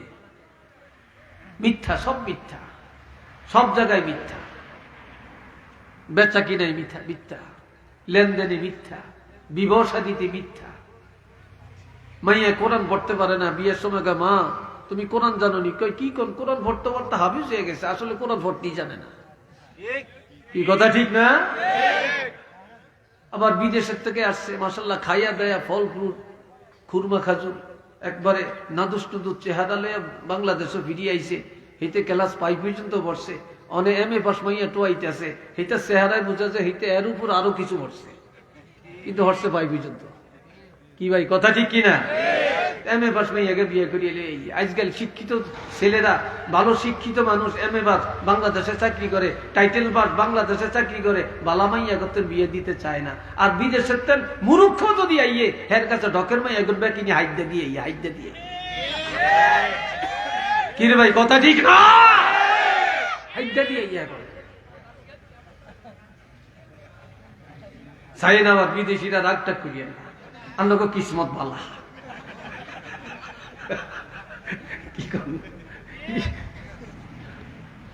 আল্লাহ এ বাবাজি রে আমার, তাহলে যেখানে কথা বলে কি বলে? মিথ্যা। কয় এটা কি বাজার না কয় এটারে? কদমহাটা। এই কদমহাটা বাজারের পাশে একটা জমি, একজন এই জমিটা বিক্রি করি। এই মনে করেন এই হুজুরে কয় আমি কিনলাম, কত দাম চান? কয় আপনার কত শতাংশ কয় না ডিসিমেল কয়? শতক। 1% 2 লাখ টাকা হইলে বিক্রি করিলাম। একটা উদাহরণ দিলাম আর কি, 2 লাখ টাকা হইলে বিক্রি করিলাম। তো উনি কয় না ভাই দাম বেশি হয়ে যায়, আমি 1 লাখ টাকা দাম দিয়াম। তখন হেতি কি কয় জানেননি? আরে হুজুর আপনার জায়গা কিনতে পারতেন না। কয় কা আপনার জায়গা কিনুন সম্ভব হইতো না, আমার জায়গা 1.5 লক্ষ টাকা মূল্যায়, আপনি কোন 1 লাখ টাকা, তো কেমনি কিনবেন? আসলে কেউ চাইরা নাও কয় না। কি ভাই কথা ঠিক কিনা? আসলে কেউ চাইরা নাও কয় না। এটা দাম উঠানোর লাই 1.5 লাখ কেউ উঠাইছে, নিজে মিথ্যা কথা বানিয়ে লেগেছে, তার পুরাটা টাকা হারাম। একটা মিথ্যা কথা।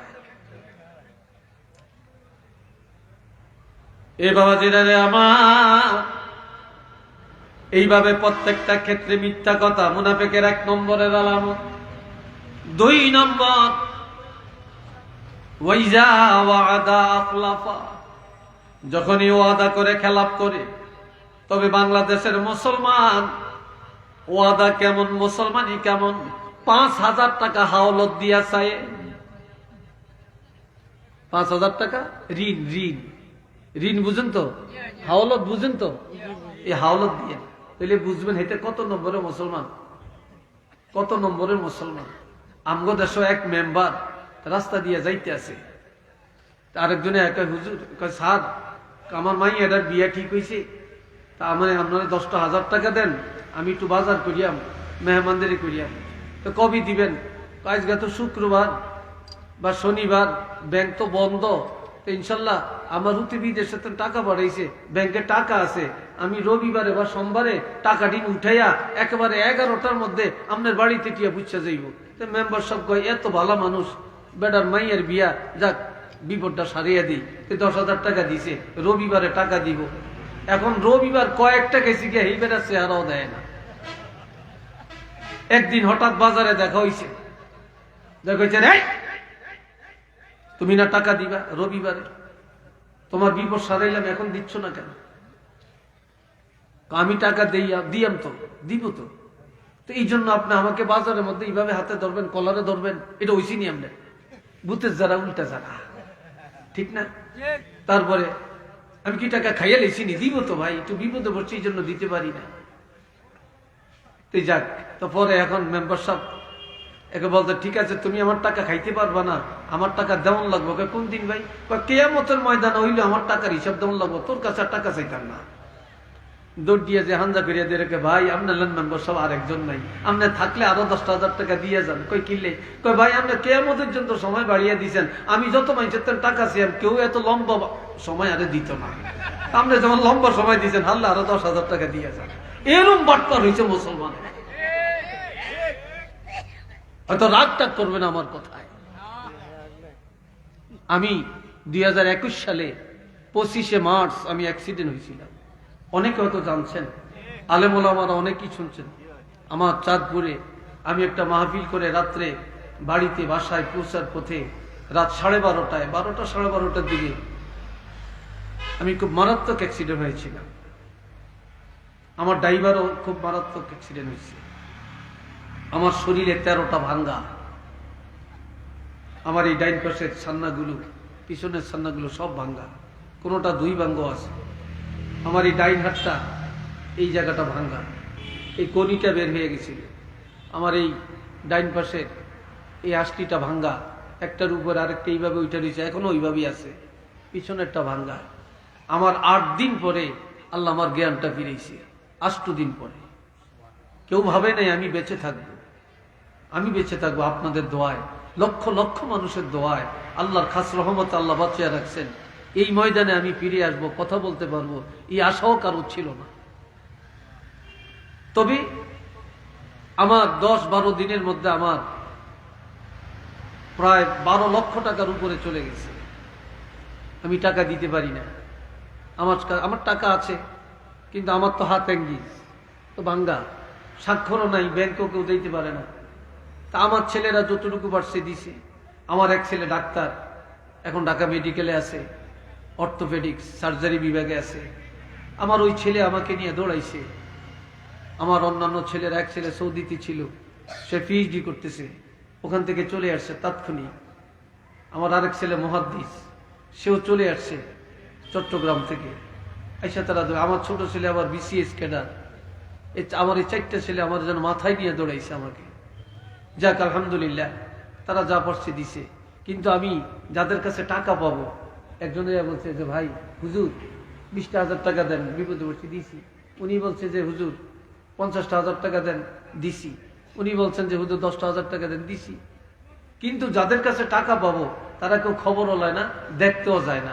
আইজও অনেকের থেকে টাকা পাবো, কিন্তু যাদের কাছে টাকা পাবো না তারাই বন্ধুত্ব দেখাইছে, তারাই মহব্বতের পরিচয় দিছে, তারাই দেখতে গেছে, তারাই খোঁজ খবর নিছে। কিন্তু যারা দিন, যারা দেয় না, তারা খবরও লয় না, দেখতেও যায় না। বিশ্বাস হয় আপনাদের? বিশ্বাস হয় আপনাদের? অথচ ঋণ যে কত ভালো জিনিস, আর এই ভালো জিনিসটা খারাপ হয়ে গেছে একমাত্র আমাদের লেনদেনের কারণে। মুসলমানই কোথায় রে ভাই? শুধু নামাজ পড়লে মুসলমান, শুধু রোজা রাখলেই মুসলমান, শুধু কোরবানির গোশত খাইলেই মুসলমান?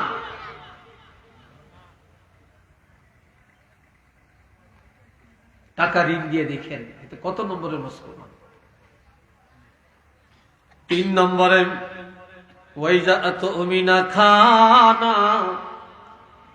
যখন এই আমানত রাখা হয়, আমানত খেয়ানত করে, অন্যের টাকা নিজের টাকা মনে করে, অন্যের সম্পদ নিজের সম্পদ মনে করে, একজনের কথা আরেকজনের কাছে লাগায় সমাজে ফিতনা লাগায়।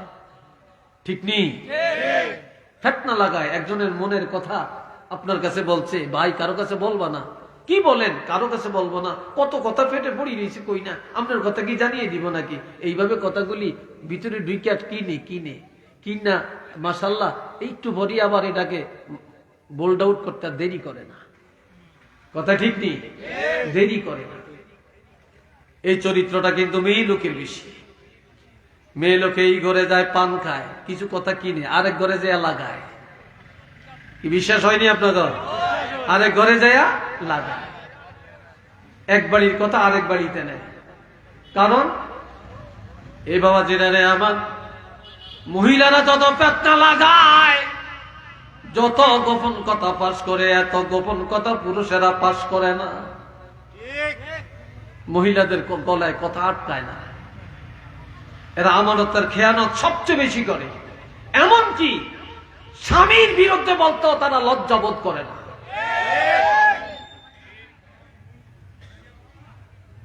মহিলা একটা কথায় তার জীবন শেষ। একটা কথায়।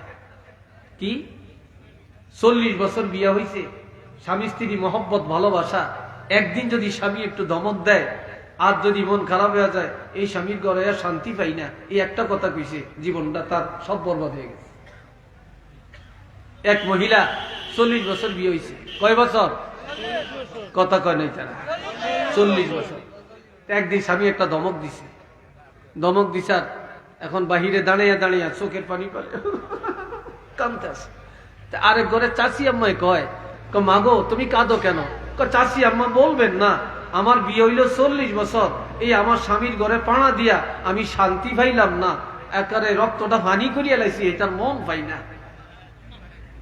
স্বামী একদিন ধমক দিছে, একটু চোখ রাঙিয়ে কথা বলছে, একদিনের রাগের কারণে 40 বছরের সুখের কথা ভুলে গেছে। এটা তো মহিলা না, এটা তো শয়তানের হেড মিস্ট্রেস। কি বলেন? কথা ঠিক কিনা? এরকম আছে না? অসংখ্য আছে। এই বাবা জেনারে আমার, এই জন্য কথা ছিল আমার ওয়াও নিয়া, ওয়াও মানে ওয়াদা। মনে আসেনি আপনাদের? যার ওয়াদা ঠিক তার মুসলমানি ঠিক। এরপরে হরফটা হলো নুন। নুনের অর্থ হলো নেয়ামত। আমাদের শরীরে হাজারো নেয়ামত, আমরা খাই আল্লাহর নেয়ামত, আমরা ভোগ করি আল্লাহর নেয়ামত। কাজে আল্লাহর নেয়ামতের মধ্যে ডুবে আছি, আর আল্লাহর নেয়ামত গোনার ক্ষমতা কারো নাই। ওয়াইন তাউদ্দু নি'মাতাল্লাহি লা তুহসুহা। তোমরা যদি আল্লাহর নেয়ামত গণনা করতে চাও, গণনা করতে পারো, তবে শুরু করতে পারবা, শেষ করতে পারবা না। আল্লাহর নেয়ামত গনে গনে শেষ করার ক্ষমতা কাহারও নাই। কি বলেন? আছে? জোরে বলেন আছে? আমাদের ভাত খাওয়ায় কে? রিজিকের মালিক কে? জোরে বলেন কে? হায়াতের মালিক, মৌতের মালিক, জোরে কোন কে? আল্লাহ। জমিনে ফসল উৎপাদন করে কে? মাছ খাওয়ায় কে? গাভীর দুধ পান করায় কে? নেয়ামত উৎপাদন করে কে? নেয়ামত খাই আল্লাহ। আমাদের শরীরের বেরেন্ডা দিছে কে? এত সুন্দর চামড়া বানাইছে কে? চোখটা দিছে কে? এই চোখটা কিনতে পারবেন? যদিও কিনেন এরকম পাবেন। একটা দাঁতের মূল্য দিতে পারবেন, জিহ্বার মূল্য দিতে পারবেন, হাতের আঙ্গুল বানাইতে পারবেন। জোরে বলেন পারবেন? তাহলে আমাদের শরীরে কত হাজার নেয়ামত। কাজে নেয়ামত আল্লাহ। আল্লাহ নেয়ামত ভোগ করিয়া যে লোকটা আল্লাহ শুকুর আদায় করে, তার নাম হলো মুসলমান। তো জোরে কান মারহাবা। আর একটু চিল্লিয়ে বলেন নারে তাকবীর, নারে রিসালাত। বলে নেয়ামত খাই কার? শুকুর আদায় করব কার? আরো জোরে বলেন কার? শুকুর আদায় করব আল্লাহ। একজন যদি চা খাওয়ায় 1 কাপ, এটার প্রশংসা করি, পিছে পিছে যাই, এটার ব্যাগটা লই, এটার বোঝা মাথায় নিয়ে বাড়ির দেই, 1 কাপ চা খাওয়া নেয়। আর যে আল্লাহ আমাদের এত নিয়ামতের মধ্যে ডুবিয়ে রাখছে, সে আল্লাহর কথাই ভুলে গেছি আমরা। মহব্বতে পড়েন সাল্লাল্লাহু আলা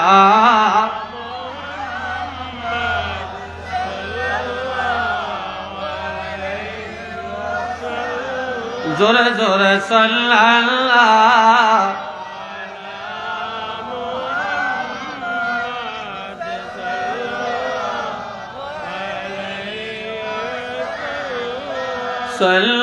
সাল্লাল্লাহু আলা মুহাম্মদ।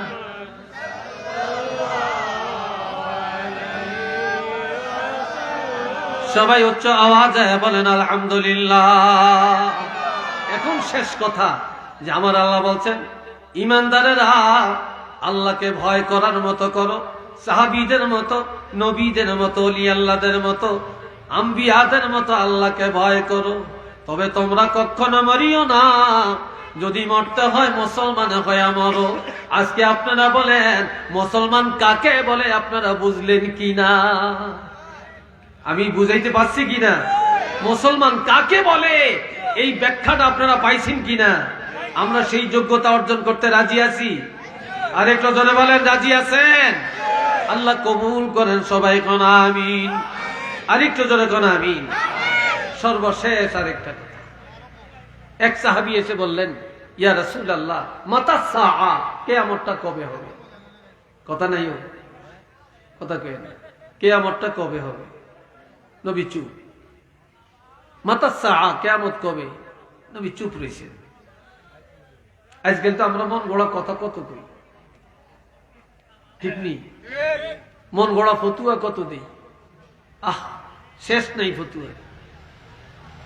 সাহাবীদের কাছে একটা ফতুয়া নিয়ে গেলে উনি জানেন, বলতেন যে ভাই আমার চাইতে ভালো উনি জানেন, ওনার কাছে যান। উনি বলতো যে ভাই আমার চেয়ে ভালো উনি জানেন, ওনার কাছে যান। উনি বলতো ভাই আমার চেয়ে ভালো এই হুজুরে জানেন, ওনার কাছে যান। তারপরও সহজে একটা ফতুয়া দিত না। আর আজকাল দেখেন মাইকের সামনে বৈশা বৈশা এই কাগজ একটার পর একটা দেয়, আর কেন উত্তর দেয়, লাগছেন এটা হাবেস। আর দিয়ে দিয়ে যত ফেতনা লাগাইতেছে। কি কথা ঠিক কিনা? কি দরকার? বাবা জেরারে আমার, এই জন্য বর্তমানে ঈমান রক্ষা করা বড় কঠিন। কচু পাতার পানি যেমন কচু পাতায় থাকে না, আজ আমাদের ঈমান আমাদের দিলের মধ্যে থাকতে পারে না। সকালে ঈমানদার, বিকালে বেঈমান, বিকালে ঈমানদার, সকালে বেঈমান। ঘরে আছে ঈমানদার, বাহিরে গেলে বেঈমান। কথা ঠিক কিনা? এক কথা ঈমান আসে, আর এক কথা ঈমান চলে যায়। আমার রাসূল বলেছেন, বাড়ি হারা হয়ে যাওয়া আপত্তি নেই, মা হারা হয়ে যাওয়া আপত্তি নেই, বাপ হারা হয়ে যাওয়া আপত্তি নেই, সন্তান হারা হয়ে যাওয়া আপত্তি নাই, সম্পদ হারা হয়ে যাওয়া আপত্তি নেই, স্বাস্থ্য হারা হয়ে যাওয়া আপত্তি নাই। তবে সাবধান, ঈমান হারা হয়েও না, হয়েও না, ঈমান হারা হয়েও না। ফিলিস্তিনের মুসলমান, স্বামী হারাইছে, বিবি হারাইছে, সন্তানগুলো হারিয়ে ফেলছে, সর্বহারা হয়ে গেছে। তারপরেও হাল ছাড়ে না, ঈমান ত্যাগ করে না, করে না। একটু চিল্লে বলেন না মারহাবা। কেমন মুসলমান তারা?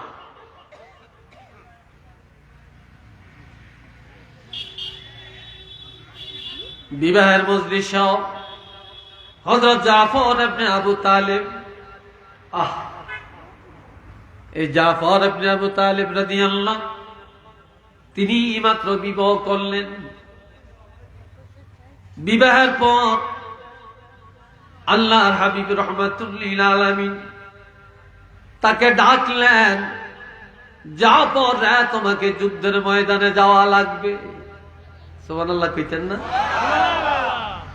যুদ্ধের ময়দানে যাওয়া লাগবে। জাফর মাত্র বিবাহ করেছে, ইজাবার কবুল হয়েছে। বিবি স্বামীরে দেখে না, বিবিও স্বামী বিবিরে দেখে না, বিবিও স্বামী দেখে না, কত হয় না, মাত্র বিয়াটা শেষ হয়েছে। আল্লাহর হাবিব যখন খবর পাঠাইছে তোমাকে যুদ্ধের ময়দানে যাওয়া লাগবে, তুমি যুদ্ধের সেনাপতি হবে, দেরি করেন না, আমার নবীর কথা পালন করার জন্য যুদ্ধের ময়দানে চলে গেলেন। যুদ্ধের ময়দানে যায় তিনি যখন যুদ্ধ পরিচালনা করেন, যুদ্ধের সেনাপতি জাফর ইবনে আবু তালেবের ডাইন হাতটা শহীদ হয়ে গেছে। সুবহানাল্লাহ কোন, আরো জোরে কোন। ডাইন হাতটা শহীদ হয়ে গেছে। এইবার বাম হাতের পতাকা ধরলেন, বাম হাত শহীদ হয়ে গেছে। এইবার দাঁতায় কামড় দিয়া পতাকা উত্তোলন করলেন। আল্লাহু আকবার কন্যা। যুদ্ধের ময়দানে যাওয়ার আগে আগে বিবি যখন খবর পাইলেন যুদ্ধের ময়দানে যাওয়ার জন্য নবী ডেকে নিয়ে গেলেন, বিবি স্বামীর কাছে খবর পাঠায়, স্বামী তোমার সাথে আমার বিয়ে হল, তুমি আমাকে চিনো না, আমিও তোমাকে দেখি না, তবে তুমি যদি শহীদ হয়ে যাও কিয়ামতের ময়দানে তুমি আমার স্বামী, আমি তোমার স্ত্রী, পরিচয়টা কিভাবে পাবো? কিভাবে পরিচয়টা পাবো? তুমি আমার সাথে একটু দেখা করে যাও। আল্লাহ হাবিব বললেন, জাফর রে কিসের চিঠি? কি চিঠি? বললেন, ইয়া রাসূলুল্লাহ, আমার বিয়ে হয়েছে, আমার বিবির সাথে ইজাব কবুল হয়েছে, এখনো দুইজনের খেলাওয়াত হয় নাই, নিরিবিলিতে এক জায়গায় হয় নাই, সেও আমাকে দেখে না, আমিও তাকে এখনো পরিপূর্ণ দেখি নাই।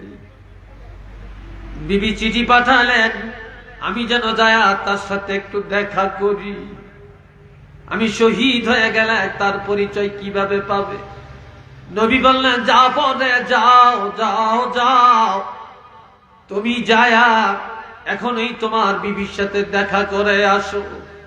দৌড়িয়া গেলেন, বিবি স্বামীকে সালাম দে, বিয়ে বললেন, স্বামী, এ আমার আদরের স্বামী, তুমি একটু ঘরে আসো। বলে, না না, আমি ঘরে যাব না, আল্লাহর হাবিব তোমার সাথে দেখা করার অনুমতি দিয়েছেন, তবে ঘরে যাওয়ার অনুমতি আমাকে দেন না, আমি ঘরে যাব না। স্ত্রী বললেন, স্বামী, আমি আল্লাহর দরবারে একটু দোয়া করি, তুমি এই দোয়ার মধ্যে একটু আমিন আমিন বলবে। জাফর ইবনে আবি তালেব বললেন, তুমি দোয়া করো, যদি আমি প্রয়োজন মনে করি আমিন বলবো, প্রয়োজন মনে না হলে আমিন বলবো না,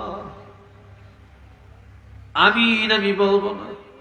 স্ত্রী দোয়া করেন, আল্লাহ, যুদ্ধের ময়দানে আমার স্বামীকে মুসলমান কি বিজয় দান করিও।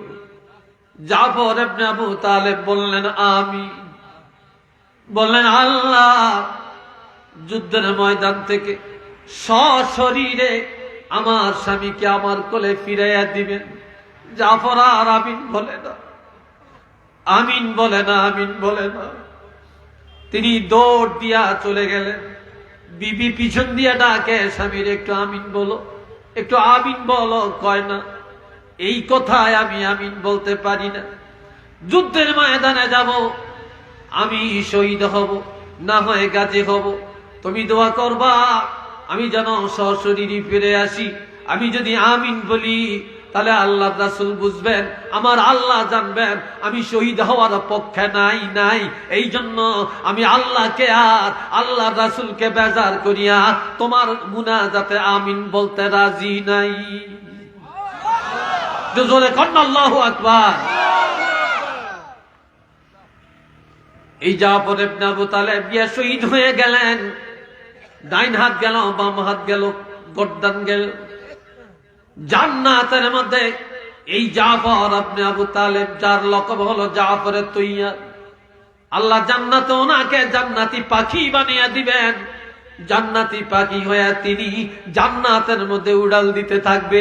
একটু চিল্লিয়া বলেন না মারহাবা, আরেকবার বলেন আল্লাহু আকবার। আল্লাহু আকবার। ইমানদার কাকে বলে, মুসলমান কাকে বলে?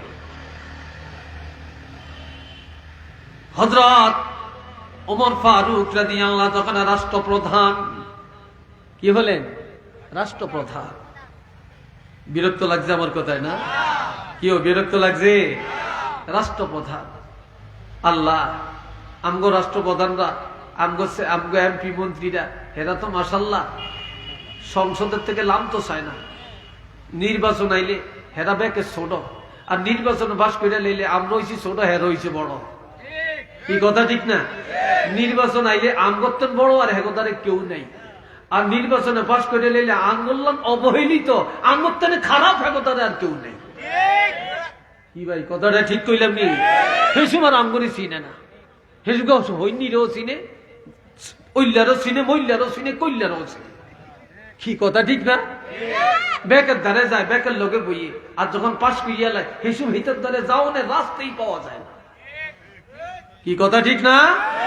এই জন্য এক কবি বলছিল, আন্ডা বাচ্চা দিবি বলে মুরগি খাইলি গোলার দান, আন্ডা ওয়ানা বাচ্চা ওয়ানা মুরগি বড় না ফরমান। কি কইছি?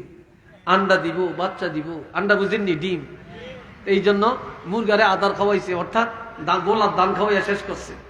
গোলার দান শেষ হয়েছে, ডিমেরও খবর নাই, বাচ্চারও খবর নাই, মুরগিটা বড় না ফরমান। আমরা ঘরে এটা করিয়াম, এটা করিয়াম, ঘরের জন্য ফাঁকা করিয়াম, একবার মাশাআল্লাহ সব সব সব সব চিন্তা নাই, চিন্তা নাই। কিন্তু পাশ করিয়া যখন টঙ্গ উড়িয়া যায়, সেই সব মাশাআল্লাহ ডিমেরও খবর নাই, বাচ্চারও খবর নাই, মুরগি হয়ে যায় নফরমান। রাগ করবেন আর কি আমার কথা? হ্যাঁ, আর করলেই বা কি? যেটা কথা এটা তো কথাই। এ বাবা জেনারে আমার, হযরত ওমর ফারুক রাদিয়াল্লাহু রাষ্ট্রপ্রধান, তিনি যখন রাষ্ট্রপ্রধান, হযরত ওমর ফারুক রাদিয়াল্লাহু তখন রাষ্ট্রপ্রধান, একটা যুবক ছেলে, মদিনা থেকে 300 মাইল দূরে তার বাড়ি। কত মাইল? যুবক ছেলেটা নিয়ত করেছে, সে নামাজ পড়ে, কোরআন পড়ে, ভদ্র, নিয়ত করেছে মদিনায় যাবে, জিয়ারত করবে। মদিনায় রওনা করে ঘোড়ায় চড়িয়া মদিনায় যাইয়া ঘোড়াটা একটা পাথরের সাথে বেঁধে পায়ে হেঁটে হেঁটে রওজা শরীফে রওনা করছি। এমন সময় মদিনার একটা বুড়া মানুষ, তার একটা ঘোড়া হারিয়ে ফেলছে। ঘোড়াটা রাস্তা দিয়া তালাশ করে, ঘোড়া পায় না। যুবকটা আসতেছে রাস্তা দিয়া, জিজ্ঞেস করে, রে যুবক, আমার ঘোড়াটা তুমি যাইতে দেখছো নি? তুমি যে রাস্তা দিয়ে আসছো, আমার একটা ঘোড়া যাইতে দেখছো? তো যুবক বলতেছে, আমি আপনি আমাকে ঘোড়ার কথা জিজ্ঞেস করেন, আমি কি আপনার ঘোড়া পাহারা দিয়েছি নাকি? জবাবটা কি হয়েছে? কথা বলে না। কিরে যুবক, জবাবটা হয়েছে? জবাবটা হয়নি। এখন বুড়াই উপদেশ দেয়, আজ গাওয়া সাত কাবে গিয়া করে দে, আজ গাওয়া সাত কাবে গিয়া করে দে, আজ করে সা এক আওয়াজ না আমদে। একটু আল্লাহু আকবার বলবেন না? আর একটু আওয়াজ দিয়ে বলবেন না? এ যুবক, নজর করে দেখো, আমার মতো কত বুড়া এখনো আল্লাহ বাঁচিয়া রাখছে, আর তোমার মতো কত যুবক কবরে ঘুমায় রে। কত যুবক কবরে ঘুমায়। যেই যুবকরে দেখলে মানুষে ভয় পাইছে, যেই যুবক মসজিদে যাইতো না, যেই যুবক দুনিয়ার পিছনে সন্ত্রাসের কাজে, ধোঁকাবাজির কাজে, খেলাধুলার কাজে ব্যস্ত, এমন কত যুবক কবরে ঘুমায়। একদিন তুমিও কবরে যাইবা, নজর করে দেখো, ওই যুবকের কবরে আওয়াজও নাই। কত গরু ছাগলে ঘাস খায়, কত সিগাল বানর পায়খানা করে পেশাব করে, গরু ছাগল সিগাল বানর তাড়াইবার ক্ষমতাও নাই, আর আওয়াজও নাই। একদিন তুমিও কবরে যাইবারে যুবক, তোমার কবরে গরুয়ে ঘাস খাবে, ছাগলে খাবে, তোমার কবর নিচ্ছিন্ন হয়ে যাবে, বাগান তৈরি হয়ে যাবে, গাছ গাছালি উঠবে, কেউই তোমার ডাকে সাড়া দিতে যাবে না। তুমি সত্য করে বলো, আমার গণাটা যাইতে দেখছো কিনা? এবার যুবক বলতেছে, বুড়া আমি কি চুরি করছি? আমাকে কেন আপনি গণার কথা বলেন? আমি কি চুরি করছি নাকি? জবাবটা কি হয়েছে? জবাবটা হয় না। এটা হলো অহংকারী জবাব। এবার বুড়াই বলে, বেরোদার বেশ গরস্তা নজর কুন, বেরোদার বেশ গরস্তা নজর কুন, হারগেজ না শানে দিশা 100 খুন। এ যুবক, পৃথিবীর সব খবর তোমার কাছে আছে, কিন্তু এতিমখানার খবর তোমার কাছে নাই রে। এতিমখানা কোনটা? দুনিয়াতে অনেক এতিমখানা, এতিমরা লেখাপড়া করে, কত ধনীরা চাউল দেয়, টাকা দেয়, পয়সা দেয়, লিল্লা বোর্ডিং আছে।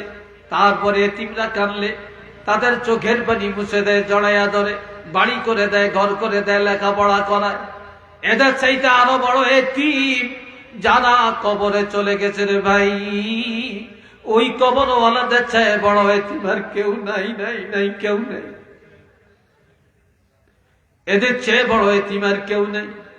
একদিন ওই এতিমখানায় যাইবা, এতিমখানার খবর রাখো। কবরে যায় যখন বিপদে পড়বা, হাউমাউ করে কানবা, কেউই তোমার চোখের পানি মুছে দিবে না রে। কেউ তোমার ডাকে সাড়া দিবে না, তোমার বিপদের খবর কেউ নিবে না। একদিন সেই এতিমখানায় তুমিও যাইবে, আমিও যাব। যুবক রে, ওই এতিমখানার কথা স্মরণ করে ভদ্রচিত ভাবে বলো, আমার গোনাটা যাইতে দেখছো নি? এবার যুবক আর কোনো কথা না বলে বুড়ার গালের মতো একটা থাপ্পড় মেরে দিছে। একটু নাউজুবিল্লাহ বলবেন না?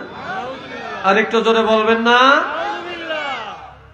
থাপ্পড়ের আঘাতে বুড়া মানুষ কাত হয়ে পড়ে, হঠাৎ করে সে মৃত্যুবরণ করে। এখন যুবকটা কান্দে, আমি কি করলাম, আমি কি করলাম? এই বাতিটা ঠিক করেন। অনেকে ওইদিকে তাকিয়ে থাকে, আল্লাহ আমি কি করলাম, আমি মানুষটা মেরে ফেললাম কেন? এবার দাঁড়াইয়া দাঁড়াইয়া কান্দে আর ডাকে, এই লাশের মালিককে, এই লোকের সন্তান কে আছে, আসো। ছেলেরা খবর পায়া, 2টা ছেলে দৌড়াইয়া আসে, এসে বলে আমাদের বাবাকে মারছে কে? যুবক বলে আমি। আবারও বলে কে মারছে? কয় আমি। আবারও বলে কে মেরেছে? বলে আমি। কয়বার?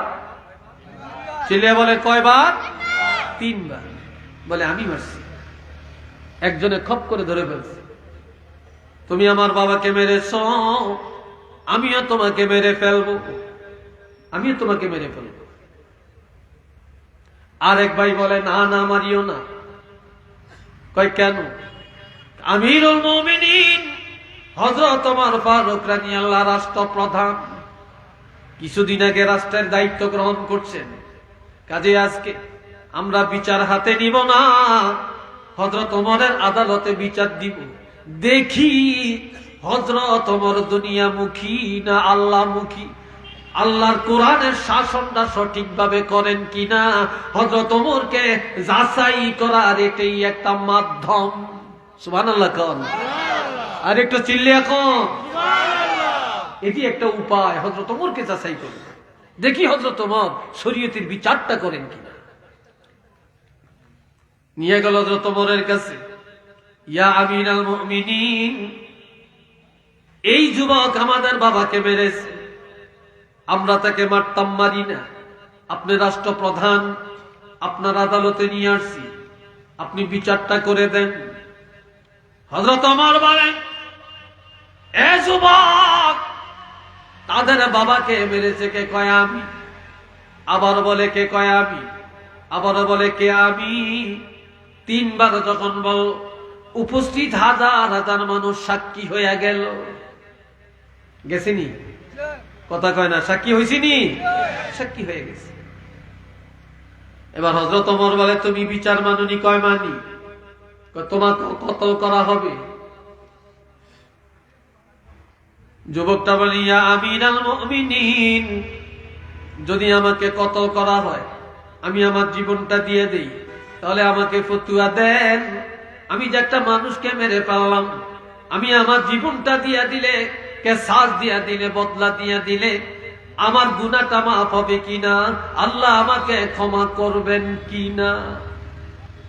হযরত ওমর ফতুয়া দিলেন, তুমি যদি বিচার মানো, আইন মানো, কোরআনের শাসন মানো, হাদিসের নিয়ম মানো, রসুলের তরিকা মানো, তাহলে তোমার এই জীবনের বদলায়, তোমার এই কতলের থেকে তুমি মুক্তি পাওয়া যাবে। শুধু মুক্তি পাবে না, তোমার এই জীবনটারই বিনিময়ে আল্লাহ তোমাকে জান্নাত নসিব করে দিবে। আরেকটু জোরে কর না ভাই, তুমি জান্নাতও যাইবা। যুবক বলে, আমার আর দেরি নাই, এখনই আমাকে কতল করেন, আমার জীবনটা দিয়ে দিন। তারপরও আমি এই দুনিয়ামুখী হতে চাই না, জাহান্নামী হতে চাই না, আমি জান্নাতি হতে চাই। হযরত ওমর বলে, আজকে না। বলে, কখন? কই, শুক্রবার জুমার নামাজের পরে হাজার হাজার মানুষের সামনে তোমার কতল। জুমার নামাজ আসতে আরো 3 দিন বাকি। কয় দিন? 3 দিন। যুবক বলে, হযরত ওমর, আমার বাড়ি এখান থেকে 300 মাইল দূরে, তবে আমার একজন মা, আমাকে সুযোগটা দেন, আমি আমার মার কাছে যাই, মার থেকে বিদায় নিয়ে দোয়া নিয়ে আসি। আমি যদি এখানে কতল হয়ে যাই, আমাকে কতল করা হয়, আমার মা তো জানলো না, বুঝলো না, সারা জীবন কাঁদবে। হযরত ওমর বলে, ঠিক আছে, তুমি মার কাছে যাইবা, বিদায় নিয়ে আসবা, তবে তোমার জামিন কে হবে? একজন জিম্মাদার হওয়া লাগবে তো, কেউ জিম্মাদার হয় না। হযরত আবু যর গিফতারী রাদিয়াল্লাহু দাঁড়িয়ে গেলেন, দাঁড়িয়ে বললেন, হযরত ওমর, আমি কোন মুনাফিকের পক্ষে নাই, আমি কোন ফাসিকের পক্ষে নাই, আমি ইহুদির পক্ষে নাই, আমি কোন দালালের পক্ষে নাই, আমি কোন নাসারার পক্ষে নাই, আমি মুশরিকের পক্ষে নাই, আমি একজন ইমানদারের পক্ষে দাঁড়িয়ে গেলাম। কয়, কেন দাঁড়াইলা? কয়, এই যুবকটা একজন ইমানদার, এই ইমানদারের জিম্মাদার হওয়ার জন্য আমি আবু যর গিফতারী দাঁড়িয়ে গেলাম। একটু জোরে কর না ভাই, আল্লাহু আকবার। আজ মুসলমান ইহুদি নাসারার পক্ষপাতিত্ব করি আমরা, কি কথা ঠিক না? ইহুদি নাসারার পোশাক গায়ে দিয়া চলি, ইহুদি নাসারা চুল মাথায় দিয়া হাঁটি, ইহুদি নাসারা চরিত্র গঠন করি। মুসলমানি চরিত্র ভালো লাগে না, নবীর চরিত্র ভালো লাগে না, সাহাবীদের আদর্শ ভালো লাগে না আমাদের কাছে। বাবাজিরা রে আমার, যুবক চলে গেলেন, মায়ের থেকে দোয়া নিলেন, ঘোড়ায় চড়ে রওনা করলেন। জুমার দিন, জুমার আগে আসবেন। ঘোড়ার পায়ে ব্যথা পায়, বালুর চরে নেমে যায়, আসতে দেরি হয়, জুমার নামাজ হয়ে যায়, যুবক নেই। আজকে জুমার নামাজের পরে বিচার, যুবক নেই। জুমার নামাজ হয়ে যায়, আবু যর গিফতারীকে ডেকে বলে, আবু যর রে, তুমি যার জিম্মাদার হইলা সে কোথায়? কয়, ইয়া রাসূলুল্লাহ, ইয়া আমিরাল মুমিনিন, সে তো এখনো আসে না। তবে যেহেতু সে আসে না, আমি জিম্মাদার, জল্লাদকে বলেন আমার গর্দানটা যেন ফেলে দেয়, কতলের হুকুম আমার উপরে। এমন সময় অনেক দূরে দেখা যায় একটা ঘোড়া, ঘোড়ার উপরে একটা মানুষ। আগন্তুক এক ব্যক্তি দৌড়ে এসে বলে, হযরত আবু যর গিফতারীকে কতলের অর্ডার দিও না, ইয়া হযরত ওমর, ইয়া আমিরাল মুমিনিন, ওই দেখা যায় একটা ঘোড়া আসতেছে, মনে হয় যুবকটা চলে আসছে। কিছুক্ষণ পরে দেখে যুবক চলে আসছে, ঘোড়া থেকে লাফ দিয়ে পড়ে, প্রথমে যে ক্ষমা চায়, আমার বিলম্ব হয়েছে, তবে আমার ঘোড়ার পায়ের মধ্যে ব্যথা পেয়েছে, যার জন্য দেরি হয়েছে। এবার জল্লাদকে অর্ডার করে, জল্লাদ রে, কতলের পোশাক তারা গায়ে লাগাও। কতলের পোশাক লাগায়, কতলের স্থানে দাঁড় করায়, জল্লাদ তলোয়ার নিয়ে হাজির। হযরত ওমর অর্ডার দিবেন আর গর্দানটা ফেলে দিবেন। ইন দি মেইন টাইম ওই দুইটা ভাই যাদের বাবাকে মারছে, যারা বাবাকে মারার কারণে হযরত ওমরের আদালতে মামলা দিয়েছে, ওই দুইটা ভাই দাঁড়িয়ে বলে, হযরত ওমর আমাদের আব্বা মারা গেছে, এই যুবক মারছে, তবে সে ইচ্ছা করে মারে না, হয়তো শয়তানের দোকায় মেরে ফেলছে, সে অন্যায় করেছে, আবার আমাদেরকে ডাকিয়া কাছে আনছে, সত্য কথা বলছে, সে পলায়া যায় না, বুঝা গেল সে মিথ্যা বলে না, সে দুনিয়া চায় না, সে আখিরাত চায়, আল্লাহকে রাজি করতে চায়। আর এই যুবক 300 মাইল দূর থেকে নিজেরই জীবনটা দিয়া জান্নাতে যাওয়ার জন্য তৈয়ার হয়ে গেছে। আমাদের বুঝে আসলো এই যুবক ইচ্ছা করে কাজটা করে না, কাজী তাকে কতলেরও অর্ডার দিও না। আমরা যুবকের ক্ষমা করলাম, শুধু ক্ষমাই করলাম না, আপনার আদালত থেকে মামলা উঠায়া নিলাম।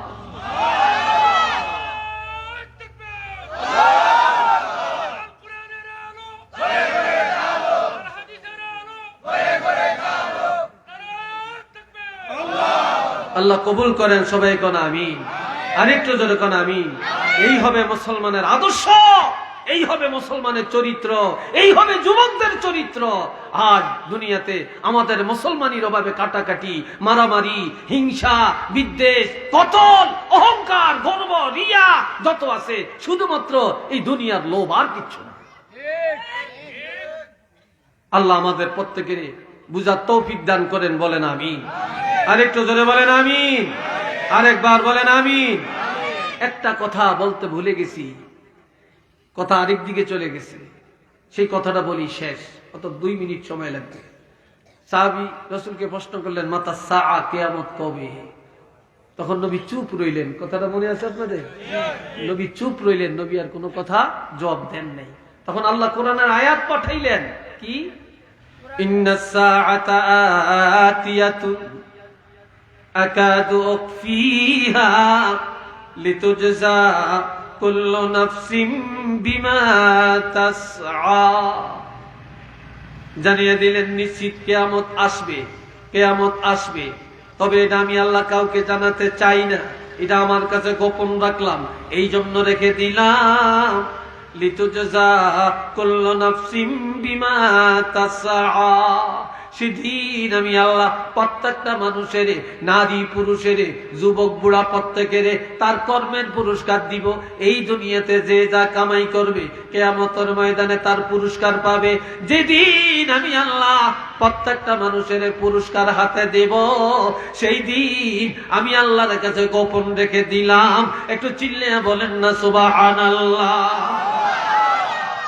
আপনি কি করছেন না করছেন, ভালো করছেন মন্দ করছেন, তার জন্য কি করছেন, প্রত্যেকটা আমলের পুরস্কার, ভালো করলে ভালো পুরস্কার, খারাপ করলে খারাপ পুরস্কার।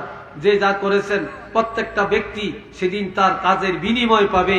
আর যেদিন বিনিময় দিবেন, যেদিন বিনিময় পাবেন, সেই দিন আল্লাহর কাছে গোপন। তবে আমরা এটুকু জানি, কোরআন হাদিসে এটুকু আছে, কিয়ামত হবে।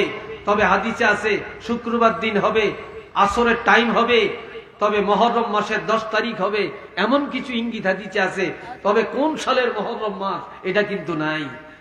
এটা কি আছে নাকি? এটা নির্দিষ্ট করে নাই। এটা জানে কে? জোরে বলেন, জানে কে? 5টা জিনিস আল্লাহ ছাড়া কেউ জানে না। ইন্নাল্লাহা ইনদাহু ইলমুস সাআ, কিয়ামতের খবর জানেন আল্লাহ, আর কেউ জানে না। ওয়ায়ুনাজ্জিলুল গায়স, বৃষ্টি নাজিল করেন আল্লাহ, এর ক্ষমতা আর কারো নাই। ওয়ায়ালামু মা ফিল আরহাম, মায়ের পেটের খবর কেউ জানে না, এটা জানেন আমার আল্লাহ। মায়ের পেটের সন্তানটা ছেলে হবে না মেয়ে হবে, 1 ফোঁটা নাপাক পানি বাবার মাধ্যমে মায়ের পেটে ঢুকলো, এটা দিয়ে আল্লাহ ছেলে বানাবেন না মেয়ে বানাবেন না কিছুই বানাবেন না, এটা কেউ জানে না, জানে না, এটা জানে না আল্লাহ। কে জানে? আল্লাহ। ওয়ামা তাদরি নাফসুম মাযা তাকসিবু গাদা, আগামী দিনের খবর কেউ জানে না। আজকের খবর জানি, কি খাইছি জানি, কোথায় গেছি জানি, আগামী দিন কোথায় যাবেন, কি করবেন, রিজিক কোথায়, এটা কেউ জানে না। আমাদের রিজিকের খবর জানে কে? জোরে কন্যা ভাই, কে? আল্লাহ। ওয়ামা তাদরি নাফসুম বিআইয়ি আরদিন তামুত, বন্দারে কোথায় মরবা এটা তোমরা জানো না, জানো না, জানো না। তোমাদের মৌতের খবর জানি আমি আল্লাহ। একটু চিল্লিয়ে বলেন না সুবহানাল্লাহ। মৃত্যু আমাদের থেকে দূরে না কাছে? জোরে বলেন, দূরে না কাছে? হ্যাঁ আছে। কাজেই কাজেই এটার খবর কেউ জানে না, কার মরণ ঘরে হবে, কার মরণ মৌলভী বাজারে হবে, কার মরণ কুলাউড়া বাজারে হবে, কার মরণ সিলেট শহরে হবে, কার মৃত্যুটা ঢাকা হবে, কার মৃত্যুটা লন্ডন হবে, কার মৃত্যুটা আমেরিকা হবে, কার মৃত্যুটা গাড়ির নিচে হবে, কার মৃত্যুটা গাছের থেকে পড়ে হবে, কার মৃত্যু পানিতে হবে, কার মৃত্যু আগুনে পুড়ে হবে, এটা কেউ জানি না। এটা জানে কে? কার কবরটা কোথায় এটা জানেন কে? আল্লাহ। এই জন্য ভাই আমরা তৈয়ার থাকি, আমরা মুসলমান হই, আমরা মুসলমানি রূপ নিয়ে চলি। আল্লাহ কবুল করেন সবাইকে, বলেন আমিন। আরেকটু চিল্লিয়া বলেন আমিন। আমি অনেক লম্বা টাইম কথা বলেছি, আল্লাহ যেন কবুল করেন সবাই কোন আমিন। আমার আলোচনা আমি 9:29 শুরু করছি, এখন 11:29 বাজে।